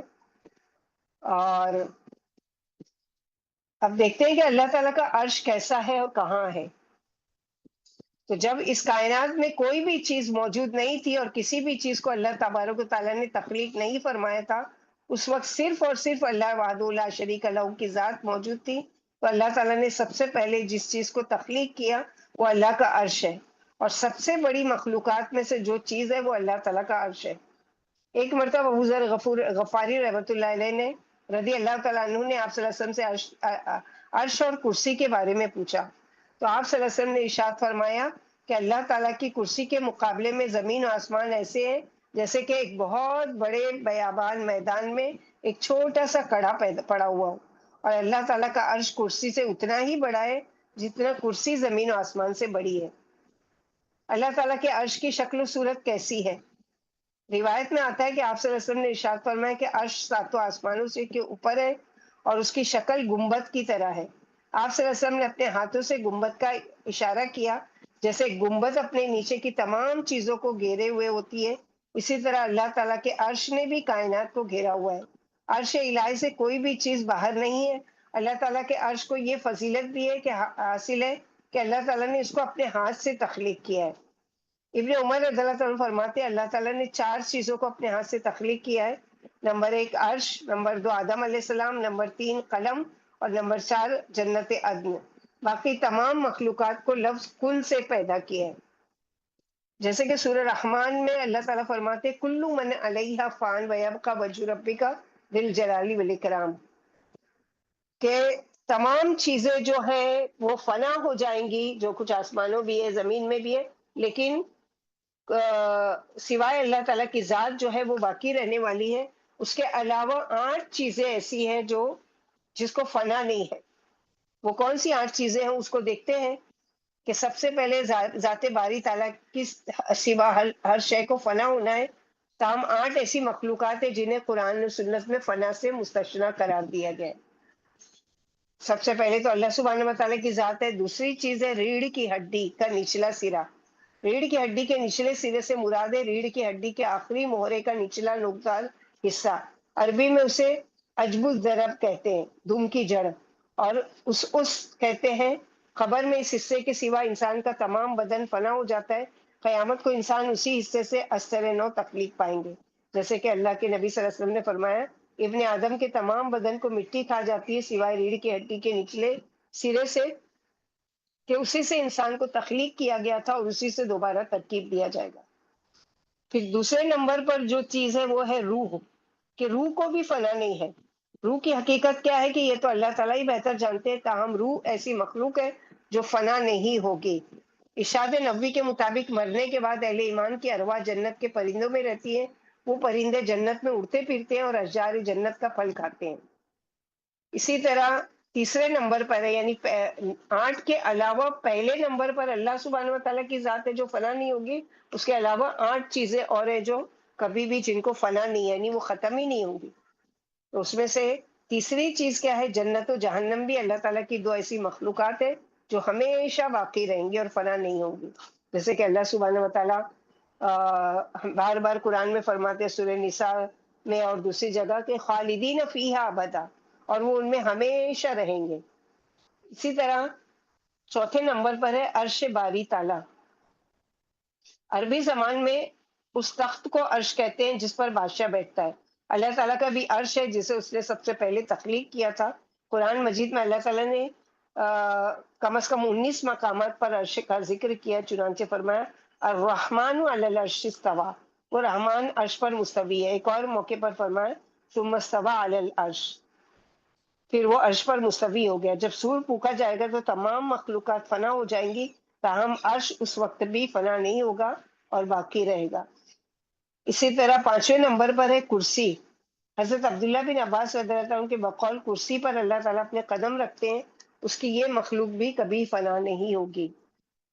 6 نمبر پہ حوران جنت۔ حوریں وہ جنتی عورتیں جو جنت میں ہی رہنے کے لیے پیدا کی گئی ہیں، یہ بھی کبھی بھی فنا نہیں ہوں گی۔ پھر 7ویں چیز ہے لوح محفوظ، جو اس میں آخری سورہ کے آخری اس میں ہم لوگ پڑھیں گے حصے میں۔ لوح محفوظ میں اللہ تعالیٰ نے انسانوں کی تقدیر لکھی ہے، یہ بھی کبھی فنا نہیں ہوگا۔ 8ویں چیز ہے قلم۔ اللہ تعالیٰ نے قلم تخلیق کیا، اسے انسانوں کی تقدیر لکھنے کا حکم دیا تھا، یہ بھی فنا نہیں ہوگا۔ جیسے کہ اللہ تعالیٰ فرماتے ہیں کہ اللہ تعالیٰ نے سب سے پہلے قلم تخلیق کیا، اس سے کہا کہ لکھو، تو قلم نے عرض کیا رب کریم کیا لکھوں؟ فرمائے روز قیامت تک کے لیے ہر شے کی تقدیر لکھ دے۔ تو یہ قلم کے ذریعے لکھ دیا گیا، اور اس طرح اللہ سبحانہ و تعالیٰ نے، جیسے امام سیوطی نے ان 8 اشیاء کو ایک شعر میں باندھا ہے، یعنی ثمانیۃ حکم البقاء یا امھا من الخلق والباقون فی حیز العدم۔ 8 مخلوقات ایسی ہیں جن کے لیے حکم بقا ہے، باقی تمام کی تمام عدم کے زمرے میں شامل ہے۔ وہ 8 مخلوقات ہے عرش و کرسی، جنت و جہنم، دم کی جڑ، روحیں اور لوح قلم۔ تو یہ اللہ تعالیٰ کی تخلیق ہے، اللہ جو چاہتے تخلیق کرتے، جسے چاہتے باقی رکھتے ہیں اور جسے چاہتے ہیں فنا کرتے ہیں۔ یہ اللہ تعالیٰ کی مشیت پر ہے، یعنی کوئی یہ نہیں کہہ سکتا اللہ تعالیٰ مجھے ہمیشہ باقی رکھو یا مجھے نہیں ختم کرنا۔ تو یہاں پر یہ چیز پڑھی کہ اللہ تعالیٰ کی ذات کے علاوہ 8 چیز ایسی ہے جس کو فنا نہیں ہے۔ پھر اسی طرح اللہ تعالیٰ کا عرش تمام مخلوقات میں سے سب سے زیادہ وزنی مخلوق ہے، اس سے زیادہ کوئی مخلوق وزنی نہیں ہے، اور عرش الہی اللہ سبحانہ و تعالیٰ کے سب سے زیادہ قریب ترین مخلوق ہے، اس سے زیادہ کوئی چیز بھی اللہ کے قریب نہیں ہے۔ اللہ تعالیٰ کے عرش کے پائے بھی ہیں۔ نبی صلی اللہ علیہ وسلم نے فرمایا قیامت کے دن تمام لوگ بے ہوش ہوں گے اور سب سے پہلے میری قبر کھلے گی، اور مجھ سے پہلے ہی میں جب ہوش میں آؤں گا اور دیکھوں گا کہ مجھ سے پہلے ہی موسیٰ علیہ السلام اللہ تعالیٰ کے عرش کا پایا تھامے ہوئے کھڑے ہوں گے۔ پھر اسی طرح اللہ تعالیٰ کے عرش کو اٹھانے والے فرشتے 4 ہیں۔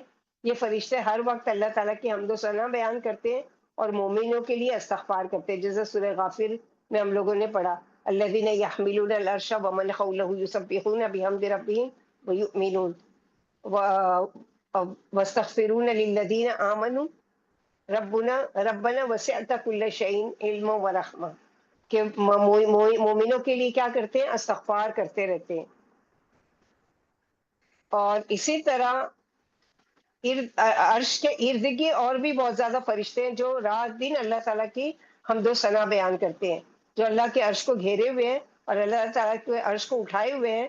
فرشتے اتنے بڑے ہیں کہ آپ صلی اللہ علیہ وسلم نے ان کی سائز کے بارے میں بتایا کہ آپ صلی اللہ علیہ وسلم نے ارشاد فرمایا کہ اللہ تعالیٰ کے اٹھانے والے فرشتے کی کان سے کندھے تک کی لو کا جو فاصلہ ہے وہ 700 سال کی مسافت تک ہے۔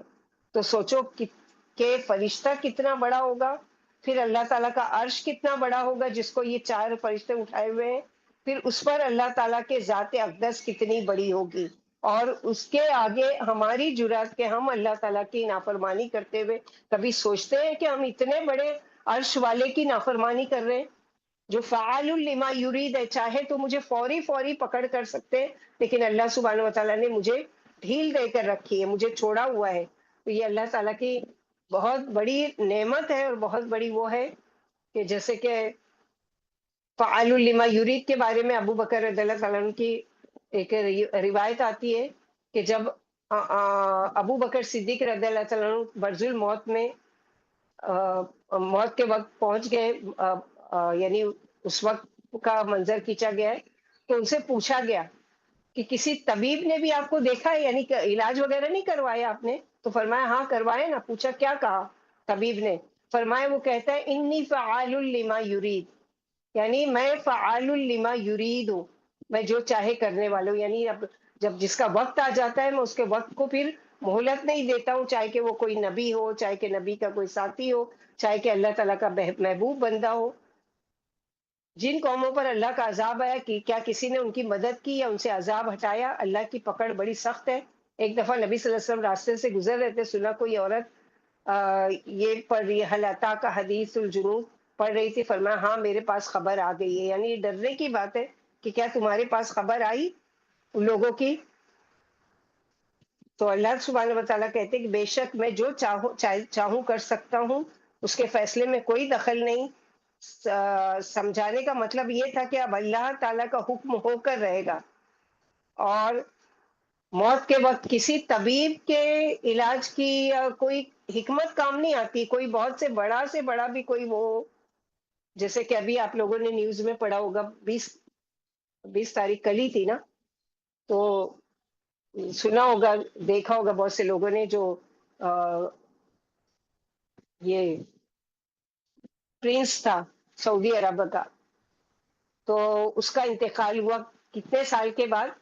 20 سال پہلے لندن میں جو وہ گیا تھا تو وہاں پر اس کا کار کا ایکسیڈنٹ ہوا تھا، اور اس میں اس کے دماغ میں جو خون کی رگ ہے وہ اس قدر بہہ گئی کہ اس کی وجہ سے وہ کومے میں چلا گیا، لیکن اس کو باقاعدہ ایک ہاسپٹل کی طرح ایک محل میں اس کا کمرہ بنایا گیا جس میں اس کا اسٹریچر تھا اور یہ ساری مشینیں لگی تھی اور سارا سب کچھ تھا، اور 20 سال سے وہ ایسی حالت میں، کومے کی حالت میں تھا، اس کو سنبھال کے رکھا گیا تھا۔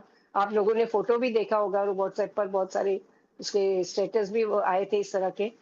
تو 20 سال کے بعد ایک مرتبہ بیچ میں تقریباً 2020 میں شاید اس کو تھوڑا سا ہاتھ ہلا، تو باپ کو یہ امید ہوئی کہ شاید اس کے اندر جان موجود ہے، یہ اچھا ہو جائے گا جلدی، لیکن آخر وہ 20 سال کے بعد اب کومے کی حالت میں کیا ہوا کہ پرسوں کے دن فوت ہو گیا۔ تو بتانے کے یہ کہ انسان کتنا بے بس اور مجبور ہے کہ ملونیئر ٹرینولیر یعنی سعودی عرب کا پرنس، سوچا جائے تو ایک عام سعودی کی پہنچ اتنی ہوتی ہے کہ لاکھوں اور کروڑوں کے مالک ہوتے ہیں، اربوں کے مالک ہوتے ہیں، کہاں وہ کہ پرنس، اور اس کی پھر وہ، اور اس کا باپ جو بادشاہ کا بیٹا، سوچو کہ اس کی کتنی بے بسی اور مجبوری کہ وہ ساری فیسلٹیز تو دے سکا لیکن بچے کو نہ زندگی دے سکا اور نہ پھر اس کو شفا دے سکا نہ کچھ۔ فعال لما یرید کی یہ صفت ہے کہ اللہ سبحانہ و تعالیٰ کی ذات جو ہے وہ جو چاہے کرنے پر قادر ہے۔ اللہ سبحانہ و تعالیٰ کے آگے کوئی پرندہ بھی پر نہیں مار سکتا، کوئی چوٹی بھی کچھ نہیں کر سکتی، کوئی کچھ بھی نہیں کر سکتا۔ اللہ سبحانہ و تعالیٰ کی ذات اتنی وسیع اور عریض ہے، اور بدلے میں جب ہم کچھ گناہ کا کام کرتے ہیں، ذرا سا بھی ہم لوگوں کو خیال آتا ہے کہ اگر چاہے تو کیا ہماری پکڑ فوراً نہیں کر سکتے؟ ہم اللہ تعالیٰ کی نافرمانی کے کام کرتے ہوئے ذرا بھی نہیں ڈرتے کہ اللہ تعالیٰ چاہے تو مجھے فوراً کی فوراً پکڑ سکتے ہیں نا؟ لیکن اللہ سبحانہ و تعالیٰ نے اگر ہم کو ڈیل دے رکھی ہے، ہم کو مہلت دے رکھی ہے، تو یہ سب بھی کیا ہے؟ اللہ تعالیٰ کی ودود کی ایک نشانی ہے۔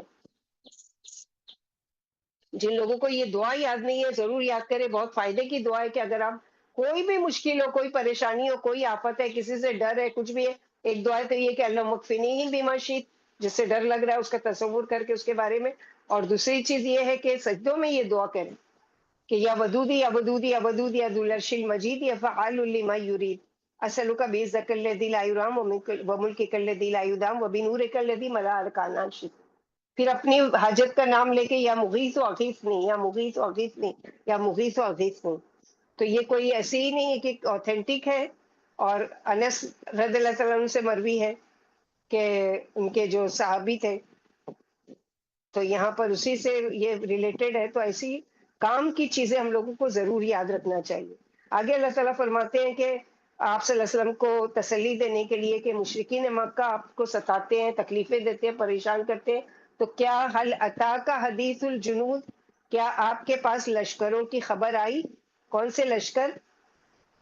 فرعون و ثمود، فرعون اور سمود پیچھے پڑ چکے. ان بطش ربی کا، دیکھو اللہ کی پکڑ فرعون اور سمود، قوم سمود کے ساتھ کیا ہوا. یہ یعنی فرعون کو اللہ تعالیٰ نے پانی میں غرق کیا. پوری ہسٹری اس کی پڑھ چکے قرآن میں کئی جگہ. سب سے زیادہ جس نبی کا ذکر آیا ہے وہ موسیٰ علیہ السلام ہے، اور سب سے زیادہ ان کے ہی واقعات آئے ہیں. اور سب سے زیادہ فرعون کے ساتھ اس کے کیا، ہر ایک کو اتنی مرتبہ ہم لوگوں نے پڑھا ہے کہ اچھی طریقے سے اب وہ بائی ہارٹ ہو گئی ہوگی کہ بچپن سے لے کے سورہ قصص میں موسیٰ علیہ السلام کے بچپن سے لے کے آخر تک کے واقعات اس میں سارے ذکر کیے گئے کہ کس طرح سے فرعون نے سرکشی کی، اللہ تعالیٰ نے کس طرح اس کو غرق کیا. تو وہاں پر بھی اللہ کی یہ صفت کہ ان بطش ربک لشدید، کہ بے شک اللہ تعالیٰ ڈھیل دیے ہوئے تھے. وہ اپنے آپ کو، حالانکہ اتنا بڑا جرم تو شاید ہی ایک ہوتا ہے کہ شرک کرنے والا، کہ وہ اللہ کے ساتھ شرک کر رہا ہے. لیکن ایک ہے کہ جو یہ کہے کہ میں ہی اللہ ہوں، یہ تو اس سے بھی بڑا جرم ہے.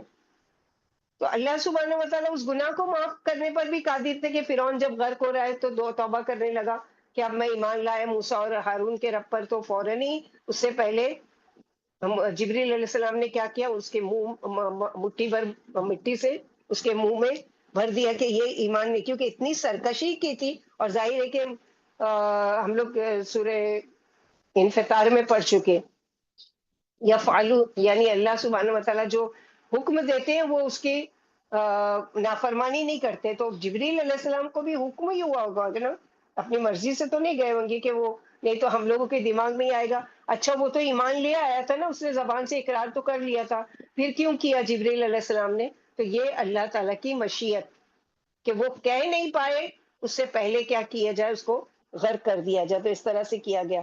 اسی طرح قوم سمود کا واقعہ کہ صالح علیہ السلام کی قوم کس طرح سے اللہ تعالیٰ نے ان لوگوں کو چیخوں سے اور زلزلے سے اور یہ ساری چیزوں سے برباد کیا، تباہ برباد کر دیا. تو یہ کون سی بڑی چیز ہے، یہ قوت میں کیا ہے مشرکین مکہ، جو اے نبی صلی اللہ علیہ وسلم آپ آج آپ کو اتنا ستا رہے ہیں، اتنا پریشان کر رہے ہیں، اتنا تکلیف دے رہے ہیں. تو آپ صبر کیجئے اور انشاءاللہ آپ کا صبر کام آئے گا. اور آیا کہ ہم لوگوں نے وہ دور بھی دیکھا آپ صلی اللہ علیہ وسلم کا کے بارے میں پڑھا کہ پھر فتح مکہ والے دن فاتح کی شکل میں ان کے ہی سامنے کہ آج وہ سر جھکائے ہوئے ذلیل اور رسوا ہو کر کھڑے. تو یہ کس کے صبر کا،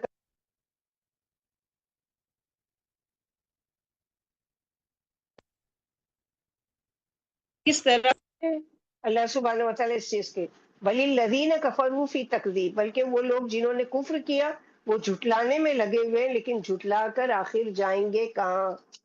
کہاں ہے ان کی وہ کہ کہیں پر بھاگ کر جا سکتے ہیں.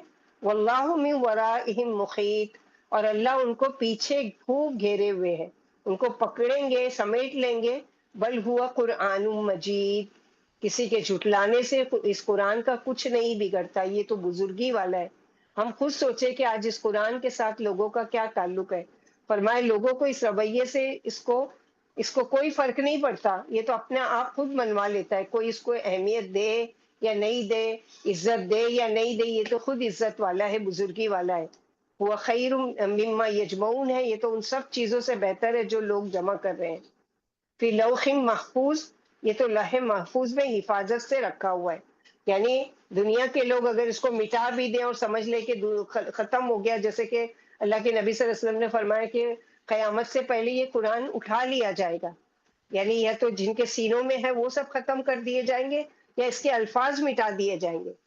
تو آج ہمارے پاس جو یہ دور ہے کہ قرآن کے ساتھ ہم تعلق جوڑیں یا قرآن کے ساتھ ہم اپنا معاملہ اچھا رکھیں، تو یہ ہمارے لیے بہترین ہے کہ ایسا نہ ہو کہ کل کو یہ ہمارے سینوں سے بھی نکال لیا جائے اور مصحف سے بھی چلا جائے، اور ہم یعنی ایک ایسی کہانی بن کے رہ جائے کہ ہاں کوئی ایک کتاب تھی جو پہلے ہوا کرتی تھی جس کو لوگ یاد کرتے تھے. جیسے کہ آج کے دور میں یہ ہے نا کہ اذان سننے سے ہم ایسے محروم کہ اب جب آگے کی ینگ جنریشن آئے گی تو ہاں وہ مسجد تھی جہاں پر کچھ پڑھا جاتا تھا یا کچھ کہا جاتا تھا، یہ حال ہو گیا. اللہ تعالیٰ ہم سب کی حفاظت کرے. تو یہاں پر یہ لوح محفوظ کا بیان ہے، یعنی یہ قرآن عظمت والا ہے جو لوح محفوظ میں محفوظ ہے. انس رضی اللہ عنہ فرماتے لوح محفوظ حضرت اسرافیل علیہ السلام کی پیشانی کے سامنے ہے. عبد الرحمن فرماتے ہیں بلا اجازت حضرت اسرافیل اسے دیکھ نہیں سکتے. ابن عباس رضی اللہ عنہ فرماتے لوح محفوظ کی پیشانی پر یہ عبارت ہے کہ اللہ کے سوا کوئی حقدار عبادت نہیں، وہ صرف ایک ہے، اس کا دین اسلام ہے، اور محمد صلی اللہ علیہ وسلم اس کے بندے اور اس کے رسول ہیں. جو اللہ پر ایمان لائے، اس کا وعدہ سچا جانے اور اس کے رسول کی تابع داری کرے، اللہ اسے جنت میں داخل کریں گے. تو لوح محفوظ کیا ہے کہ پورا کا پورا قرآن جو ہے بزرگی والا، وہ سب سے پہلے لوح محفوظ میں پورا نازل کیا گیا، پورا لکھا گیا. قلم نے جو کچھ لکھا، اور قلم کو جو پیدا کیا اللہ تعالیٰ نے قلم سے کہا کہ تمام لوگوں کی تقدیر. تو تمام لوگوں کی تقدیر یعنی جانور ہے، انسان ہے، جن ہے، حیوانات ہے، نباتات ہے، ہر ایک کی تقدیر، یعنی جانوروں کی بھی تقدیر کہ وہ کب دنیا میں آئیں گے اور کب دنیا سے جائیں گے، اور کب کوئی کسی کے ساتھ رحم کرے گا، کب کسی پر کوئی ظلم کرے گا. یہ ساری چیزیں بھی لوح محفوظ میں. تو ہر ایک کی تقدیر اس میں لکھی ہوئی ہے. اب سوال یہ پیدا ہوتا ہے جب لکھ دی گئی ہے تو کیا اس کو مٹایا بھی جا سکتا ہے؟ تو یقیناً اللہ سبحانہ و تعالیٰ اس کو مٹانے پر بھی قادر ہے. جیسے کہا جاتا ہے نا کہ کوئی بھی چیز تقدیر سے نہیں بدل سکتی سوائے کے دعاؤں کے. تو اگر دعا جیسے اللہ کے نبی صلی اللہ علیہ وسلم سے بھی ثابت ہے کہ عمر رضی اللہ عنہ طواف کرتے ہوئے دعا کرتے ہیں اللہم ان کنت کتبتنا اشقیا فمہنا واکتبنا من السعداء وان کنت کتبتنا من السعداء فثبتنا وعندک ام الکتاب، کہ اللہ تعالیٰ اگر آپ نے میری تقدیر میں کچھ برا لکھا ہے تو اس کو مٹا دیجئے، فمحنا، اس کو مٹا دیجئے. وقتبنا من سعید یعنی اللہ من کنت کتبتنا اشقیا، بدبخت لکھ دیا ہے تو اس کو مٹا دیجئے. فمحنا وقتبنا من السعیدین، یعنی سعیدوں میں لکھ دیجئے، علی نیکو بخت میں لکھ دیجئے. تو اس دعا کے ذریعے کیا پتہ چلتا ہے کہ اگر برے ہم لکھ دیے گئے ہیں تو ہماری چونکہ چاہت ہے کہ اللہ تعالیٰ ہم برے بن کر رہنا نہیں چاہتے یا برا بن کر ہم دنیا سے جانا نہیں چاہتے. اللہ تعالیٰ آپ قادر ہو کہ آپ اس کو مٹا کر آپ اچھا کر سکتے ہو. تو آپ اللہ سبحانہ و تعالیٰ میری تقدیر میں جو برا لکھا ہے، شقاوت لکھی ہے، بدبختی لکھی ہے، گناہگار بن کر رہنا لکھا ہے، اللہ تعالیٰ اس کو مٹا دیجیے اور مجھے نیکوکاروں میں لکھ دیجیے. تو کتنی خوبصورت دعائیں اللہ کے نبی صلی اللہ علیہ وسلم کی جو ہم لوگوں کو یاد بھی کرنا چاہیے، سجدوں میں مانگتے بھی رہنا چاہیے، اور اللہ سبحانہ و تعالیٰ کی پکڑ سے بھی ڈرنا چاہیے. گناہ کر کے ڈھیٹ نہیں بن جانا چاہیے، بلکہ کیا ہے فوراً فوراً اللہ کی طرف پلٹنا چاہیے اور اللہ تعالیٰ سے استغفار کرنا چاہیے، اللہ سے معافی مانگنا چاہیے. ان گناہوں کی بھی جو کر کے ہم بھول چکے، جس کو کر کے زمانہ گزر چکا، ہم کو اس کا پتہ بھی نہیں ہے. جیسے اللہ کے نبی صلی اللہ علیہ وسلم ایک اور دعا کرتے ہیں اللہم اغفر لی ما قدمت وما اخرت وما اسررت وما اعلنت وما انت علام الغیوب، یعنی اللہ تعالیٰ آپ بہتر جانتے ہو. تو اللہ تعالیٰ جو پہلے میں کر چکا، جو بعد میں کیا، جو میں نے جان بوجھ کر کیا، جو انجانے میں کیا، جس کو میں جانتی ہوں، جس کو میں نہیں جانتی ہوں، اللہ سبحانہ و تعالیٰ میرے سارے گناہوں کو معاف کر دو. تو اللہ تعالیٰ قادر ہے کہ میرے بندے کے دل میں اس چیز کی گلٹی ہے کہ میں مجھ سے گناہ ہے، اور اپنے آپ کو گناہگار سمجھنا سب سے پہلے تو یہ، لیکن گناہگار سمجھتے ہوئے مایوس نہیں ہونا. قل یا عبادی الذین اسرفوا علی انفسکم لا تقنطوا من رحمت اللہ، کہہ دیجئے میرے بندوں سے جنہوں نے گناہ کر کر کے اپنی جانوں پر ظلم کیا، میری رحمت سے مایوس نہیں ہو. ان اللہ یغفر الذنوب جمیعا، اللہ تعالیٰ تمام گناہوں کو معاف کرنے پر قادر ہے، بشرط یہ ہے کہ بندے کے دل میں اس کی گلٹی فیل ہو، اس کو احساس ہو، وہ پلٹنا چاہے، وہ اللہ سے معافی مانگنا چاہے. اللہ تعالیٰ یہ جو عاجزی کرنے والا دل ہے، جو پلٹنے والا، کیونکہ اللہ سبحانہ و تعالیٰ قرآن میں فرماتے ان اللہ یحب التوابین ویحب المتطہرین، بے شک اللہ تعالیٰ پسند کرتے ہیں توبہ کرنے والوں کو. تو اللہ تعالیٰ توبہ کرنے والوں کو تو اتنے پسند کرتے ہیں کہ جیسے کہ اللہ کے نبی صلی اللہ علیہ وسلم نے کئی مرتبہ ہم لوگوں کو حدیث پڑھ چکے ہیں کہ ایک شخص جو صحرا میں جا رہا تھا اپنے اونٹ پر سارے سامان لادے ہوئے، اور اچانک تھک گیا اور وہ اپنے اونٹ کو وہاں کھلا چھوڑ کر اور سو گیا. سو کر جب اٹھا دیکھا کہ اس کا اونٹ وہاں اس کے ساز و سامان کے غائب ہے، یعنی اونٹ چلا گیا کہیں بھی. اب وہ ادھر ڈھونڈ رہا ہے ادھر ڈھونڈ رہا ہے سب جگہ ڈھونڈ رہا ہے، ڈھونڈ ڈھونڈ کے اتنا پریشان ہو گیا تھک گیا کہ پھر ایک جگہ جا کر لیٹ گیا کہ اب تو مایوس کے یعنی اب کچھ ہو ہی نہیں سکتا، یعنی میرا کھانا بھی اس میں، میرا مال بھی اس میں، میری ساری چیز، میری سواری بھی، کہاں جاؤں میں. اور یہ سوچ کر بےچارا تھک ہار کر سو گیا، اور جب آنکھ کھلی تو دیکھا وہ اونٹ اس کے ساز و سامان کے ساتھ سامنے کھڑا ہے. اللہ کے نبی صلی اللہ علیہ وسلم نے اس وقت کا جو نقشہ کھینچا ہے اس حدیث میں، کہ اللہ کے نبی صلی اللہ علیہ وسلم نے فرمایا بے اختیاری میں وہ یہ کہتا ہے کہ یا رب تو میرا یعنی تو میں تیرا اللہ، تو میرا بندہ، یعنی الٹے الفاظ اس کی خوشی میں نکل رہے. اتنا خوش ہو گیا کہ یہ کہنا تھا کہ یا رب تو میرا رب میں تیرا بندہ، اس کے بجائے اس کے منہ سے کیا نکلا کہ تو میرا بندہ اور میں تیرا رب.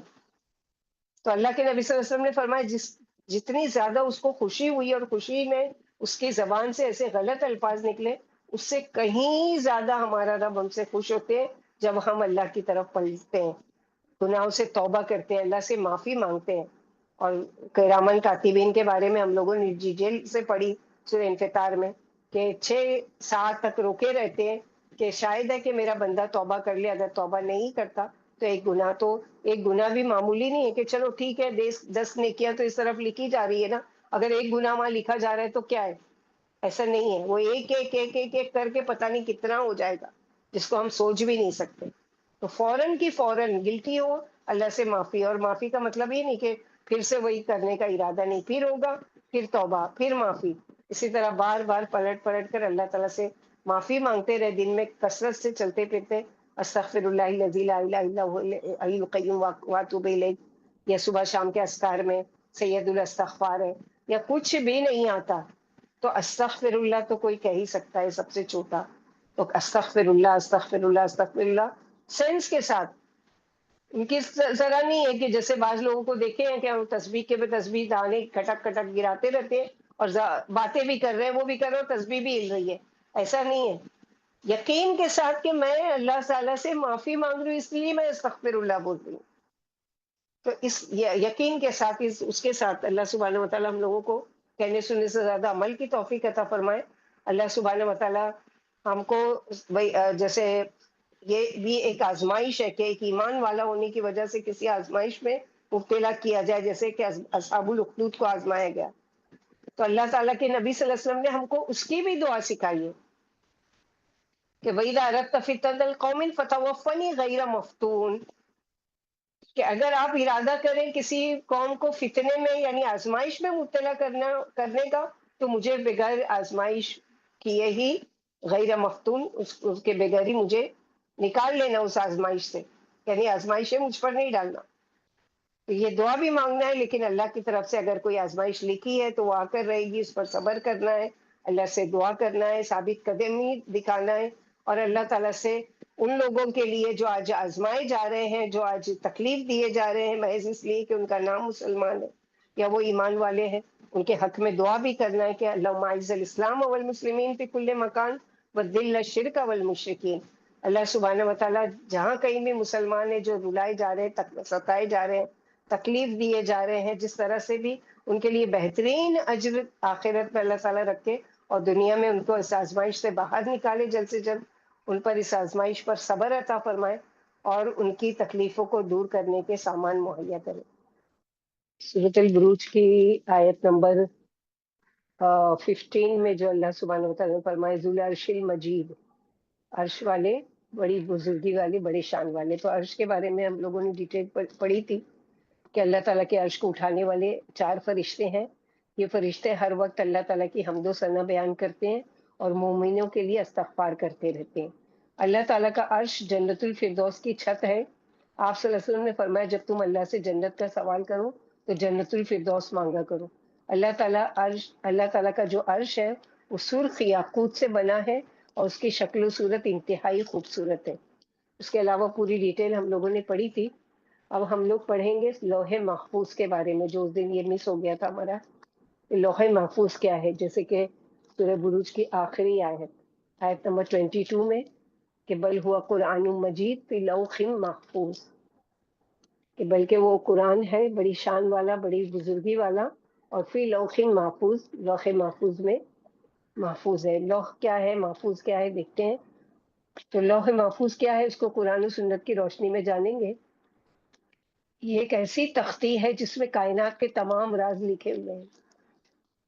مثلاً کون کب پیدا ہوگا، کب مرے گا، کس کو کتنا رزق دیا جائے گا، اور کس کی زندگی میں کون کون سے حالات درپیش ہوں گے، کس کو کس طرح اور کس حال میں موت آئے گی، اور کس کا حشر کیسا ہوگا. اور اس کے تمام زمین و آسمان اور تمام لوگوں کی تقدیر اس تختی پر تحریر کر کے اس کو محفوظ کر دیا گیا. تو لوح کیا ہے؟ تختی. کہاں سے ہم لوگوں کو پتہ چلا؟ موسیٰ علیہ السلام کو جو الواح، جو تختی دی گئی تھی. اور لوح کی جمع الواح، اور محفوظ یعنی جو خود بھی محفوظ ہے اور اس میں تمام ریکارڈز بھی محفوظ ہیں. جس طرح اللہ تعالیٰ پر، اللہ کے رسولوں پر اور اللہ کی وحدانیت پر اور ایمان لانا ضروری ہے، اسی طرح فرشتوں پر، اللہ تعالیٰ کے عرش پر، لوح محفوظ پر ایمان لانا بھی ایمانیت کا ایک جز ہے، ایک حصہ ہے. اللہ تعالیٰ نے آسمان و زمین کی تخلیق کے 50,000 سال پہلے لوح محفوظ کو تخلیق فرمایا. تو اللہ تعالیٰ نے قلم کو حکم دیا کہ لکھ. تو قلم نے کہا کہ یا رب کیا لکھوں؟ تو اللہ تعالیٰ نے فرمایا اس کائنات کی ابتدا سے لے کر انتہا تک تمام معاملات کو لکھ دے. تو قلم نے اللہ کے حکم کے مطابق تمام معاملات لکھ دیے. لوح محفوظ وہ تختی ہے جس میں تمام لوگوں کی تقدیریں لکھی ہوئی ہیں. لہٰذا آج تک جو کچھ اس کائنات میں ہوا ہے اور جو کچھ قیامت تک ہوگا وہ سب پہلے سے ہی لوح محفوظ میں درج ہے. اور لوح محفوظ تمام مخلوقات کی بہت سے بالا تر ہے، یعنی بہت اونچا ہے. کوئی بھی انسان یا شیطان اس تک نہیں پہنچ سکتا. صحیح بخاری میں آپ صلی اللہ علیہ وسلم نے ارشاد فرمایا، اللہ تبارک و تعالیٰ نے ہر چیز لوح محفوظ میں لکھ دی ہے، اور آسمان و زمین کو پیدا کیا. اور قرآن پاک کے یعنی قرآن پاک میں کئی جگہ لوح محفوظ کا ذکر ملتا ہے. سورہ بروج کے آخری 2 آیتوں میں ہے بل ہوا قرآن مجید فی لوح محفوظ. تو اس آیت سے پتہ چلتا ہے کہ قرآن مجید بھی لوح محفوظ میں لکھا ہوا موجود ہے. لوح محفوظ کو اللہ تعالیٰ سفید موتیوں سے بنائے ہیں، اور اس کے ورق جو ہے جس پر لکھا جاتا ہے سرخ یاقوت کے ہیں. اس کی تحریریں نور سے لکھی ہوئی ہیں، جیسا کہ حضرت ابن عباس رضی اللہ تعالیٰ سے روایت ہے. آپ صلی اللہ علیہ وسلم نے ارشاد فرمایا کہ لوح محفوظ کو اللہ تعالیٰ نے سفید موتیوں سے بنایا ہے، اور اس کے ورق جو ہے سرخ یاقوت کے ہیں، اور اس کی تحریریں نور سے لکھی ہوئی ہیں، اور اس کا قلم بھی نور کا ہے، تحریر بھی نور کی ہے. اور اس میں دن میں 360 مرتبہ اللہ تعالیٰ نظر ثانی فرماتے ہیں. چنانچہ اللہ تعالیٰ کسی کو پیدا کرتے ہیں، کسی کو موت دیتے ہیں، کسی کو رزق دیتے ہیں، کسی کو رزق میں تنگی کرتے ہیں، کسی کو عزت دیتے ہیں اور کسی کو ذلت. اور اللہ تبارک و تعالیٰ جو چاہتے ہیں وہ کرتے ہیں، جیسا کہ ہم لوگوں نے پڑھا ہے فعال لما یرید. تو یہ اللہ تعالیٰ کی ساری چیزیں مشیت کے اوپر ہے، یعنی اللہ سبحانہ و تعالیٰ کے اختیار میں ہے، قدرت میں ہے، اور جو چاہتے ہیں وہ اس میں پھیر بدل کرتے ہیں. ایک روایت میں آتا ہے کہ لوح محفوظ کی لمبائی زمین و آسمان کے برابر ہے، اور اس کی چوڑائی مشرق اور مغرب کے برابر ہے. لوح محفوظ عرش کے دائیں جانب عرش کے ساتھ لٹکی ہوئی ہے. حضرت ابن عباس رضی اللہ عنہ کہتے ہیں کہ لوح محفوظ کے سینے پر بطور ٹائٹل یہ لکھا ہوا ہے کہ اللہ کے علاوہ کوئی معبود عبادت کے لائق نہیں، اس کا دین اسلام ہے، اور محمد صلی اللہ علیہ وسلم اس کے بندے اور اس کے رسول ہیں. لوح محفوظ پر اللہ تعالیٰ نے اپنے مقرب فرشتے اسرافیل علیہ السلام کی ڈیوٹی لگائی ہے. حضرت ابو سنعان رضی اللہ عنہ فرماتے کہ اللہ تعالیٰ کے سب سے زیادہ قریب لوح محفوظ ہے جو عرش سے لٹکی ہوئی ہے. جب اللہ تعالیٰ کسی شے کا ارادہ فرماتے ہیں تو اسرافیل علیہ السلام کی طرف اس کو منتقل کرتے ہیں. اگر کوئی حکم آسمان والوں کے لیے ہوتا ہے تو اس کو میکائیل علیہ السلام کی طرف منتقل کر دیتے ہیں. میکائیل علیہ السلام اس حکم کو جبریل علیہ السلام کے سپرد کر دیتے ہیں. روایت میں آتا ہے تقدیر 3 قسم کی ہوتی ہے. یعنی جو لکھی ہوئی ہے لوح محفوظ میں وہ 3 طرح کی تقدیریں لکھی ہوئی ہیں. نمبر 1 وہ تقدیر جو عام انسانوں کی دعاؤں کی وجہ سے اللہ تعالیٰ بدل دیتے ہیں. جیسے ہم لوگوں نے پڑھا ہے نا کہ دعاؤں سے کیا ہوتا ہے، تقدیریں بدل جاتی ہیں. تو یہ عام انسانوں کی دعاؤں کی وجہ سے اللہ تعالیٰ تقدیر بدل دیتے ہیں. دوسری قسم تقدیر کی وہ ہے جو اللہ تعالیٰ اپنے خاص بندوں یا اپنے انبیاء کرام کی دعاؤں کی وجہ سے بدلتے ہیں. یعنی کہ کوئی اگر بدبخت تھا، اب انبیاء نے ان کے حق میں دعا کی، جیسے کہ مثال عمر رضی اللہ عنہ کی، کہ آپ صلی اللہ علیہ وسلم کیا دعا کیا کرتے تھے، یا اللہ دو عمر میں سے کسی ایک کو ہدایت دے دیجیے یا دونوں کو ہدایت دیں. ابو جہل کو وہ عمر بن ہشام، اور یا پھر عمر بن خطاب. تو اللہ سبحانہ وتعالیٰ نے کیا کیا کہ نبی صلی اللہ علیہ وسلم کی دعا کی وجہ سے کیا کیا، وہ جو بہت زیادہ قوی تھے، بہت زیادہ اللہ کے نبی صلی اللہ علیہ وسلم کے دشمن تھے، بہت زیادہ اسلام کے دشمن تھے، اللہ تعالیٰ نے ان کی دعا پر کیا کیا کہ ان کو اسلام جیسی نعمت سے نوازا. تیسری تقدیر کی قسم جو ہے وہ تقدیر جو لوح محفوظ میں تحریر ہے. اس تقدیر کو نہیں بدلا جا سکتا، حتیٰ کہ لوح محفوظ پر لکھی اس تقدیر پر کوئی نبی بھی دعا کرنا چاہے تو اللہ تبارک و تعالیٰ اس کو روک دیتے ہیں، کیونکہ وہ حتمی فیصلہ ہے اللہ تعالیٰ کا. تو یہ سمجھ میں آئے کہ کچھ تقدیر ایسی ہے کہ جو دعا مانگنے سے بدل سکتی ہے، کچھ تقدیر ایسی ہے کہ جس کو انبیاء علیہ السلام کی دعاؤں کی وجہ سے بدل دیا جاتا ہے، لیکن کچھ تقدیر ایسی ہے جو فیصلہ ہے اللہ تعالیٰ کا، وہ کسی کی دعا سے بھی نہیں، انبیاءوں کی دعاؤں سے بھی نہیں، اور وہ ایک اللہ تعالیٰ کا اٹل فیصلہ ہے اور اس کو بدلا نہیں جا سکتا. جیسے کہ قیامت کا آنا ہے، کسی کی موت کا آنا ہے. اب کوئی نبی دعا کرے یا اللہ اس کو زندگی دے دیجیے تو نہیں مل سکتی، الا یہ کہ اللہ تعالیٰ نے اس کی وجہ سے، جیسے کہ کون سے وہ نبی تھے جن کے لیے آدم علیہ السلام نے دعا کی تھی اور پھر ان کی عمر بڑھا دی گئی تھی؟ سلیمان. نہیں. ادریس علیہ السلام. ہم؟ حضرت ادریس علیہ السلام. نہیں. حضرت نوح علیہ السلام. ہم؟ حضرت نوح علیہ السلام. نہیں.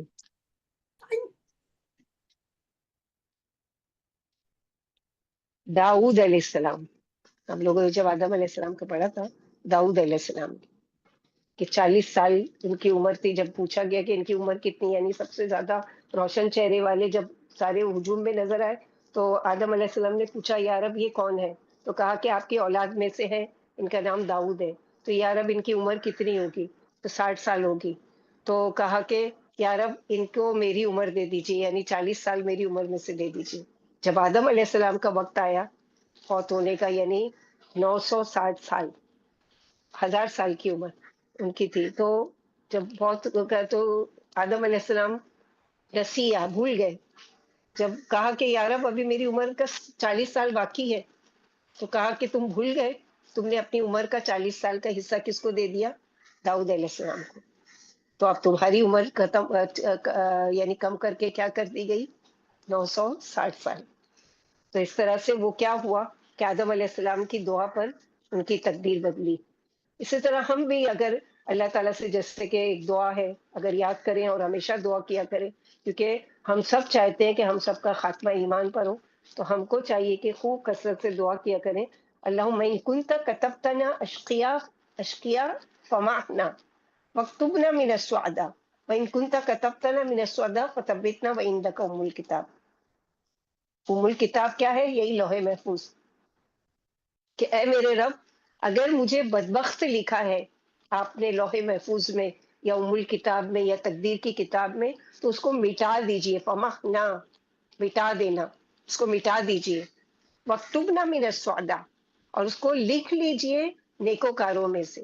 اور اگر آپ نے پہلے سے وَإِن كُنْتَ كَتَبْتَنَا مِنَ السُّعَدَاء فَثَبِّتْنَا وَعِندَكَ أُمُّ الْكِتَاب، کہ آپ نے اگر لکھا ہے یہ مجھے نیک وقت، تو اس کو ویسے ہی رہنے دینا، کیونکہ آپ کے پاس ہے ام الکتاب. آپ اس میں جیسا چاہتے ہیں پھر اسی طرح کامن دعا کر سکتے ہیں کہ اللہ سبحانہ و تعالیٰ ہماری تقدیر میں آگے چل کے، ہمارے بچوں کی تقدیر میں آگے چل کے کچھ برا لکھا ہے، اللہ تعالیٰ اس کو مٹا دیجئے. اللہ آگے چل کر میرے لیے کوئی حادثہ لکھ دیا ہے، کوئی بیماری لکھ دی گئی ہے، کوئی میرے لیے مصیبت لکھ دی گئی ہے، کوئی پریشانی لکھ دی گئی ہے، تو اللہ تعالیٰ اس کو ہماری حفاظت کیجیے اور ہم کو اس سے دور کیجیے. جیسے امراۃ عمران نے دعا کی تھی، اعوذ بک وذریۃ من الشیطان الرجیم، کہ میں پناہ میں دیتی ہوں اللہ تعالیٰ کی مریم علیہ السلام کو بھی اور اس کی ذریت کو بھی. تو ہم اپنی ذریت کے لیے بھی دعا مانگ سکتے ہیں کہ اللہ تعالیٰ ہماری ذریت کی بھی حفاظت فرمانا.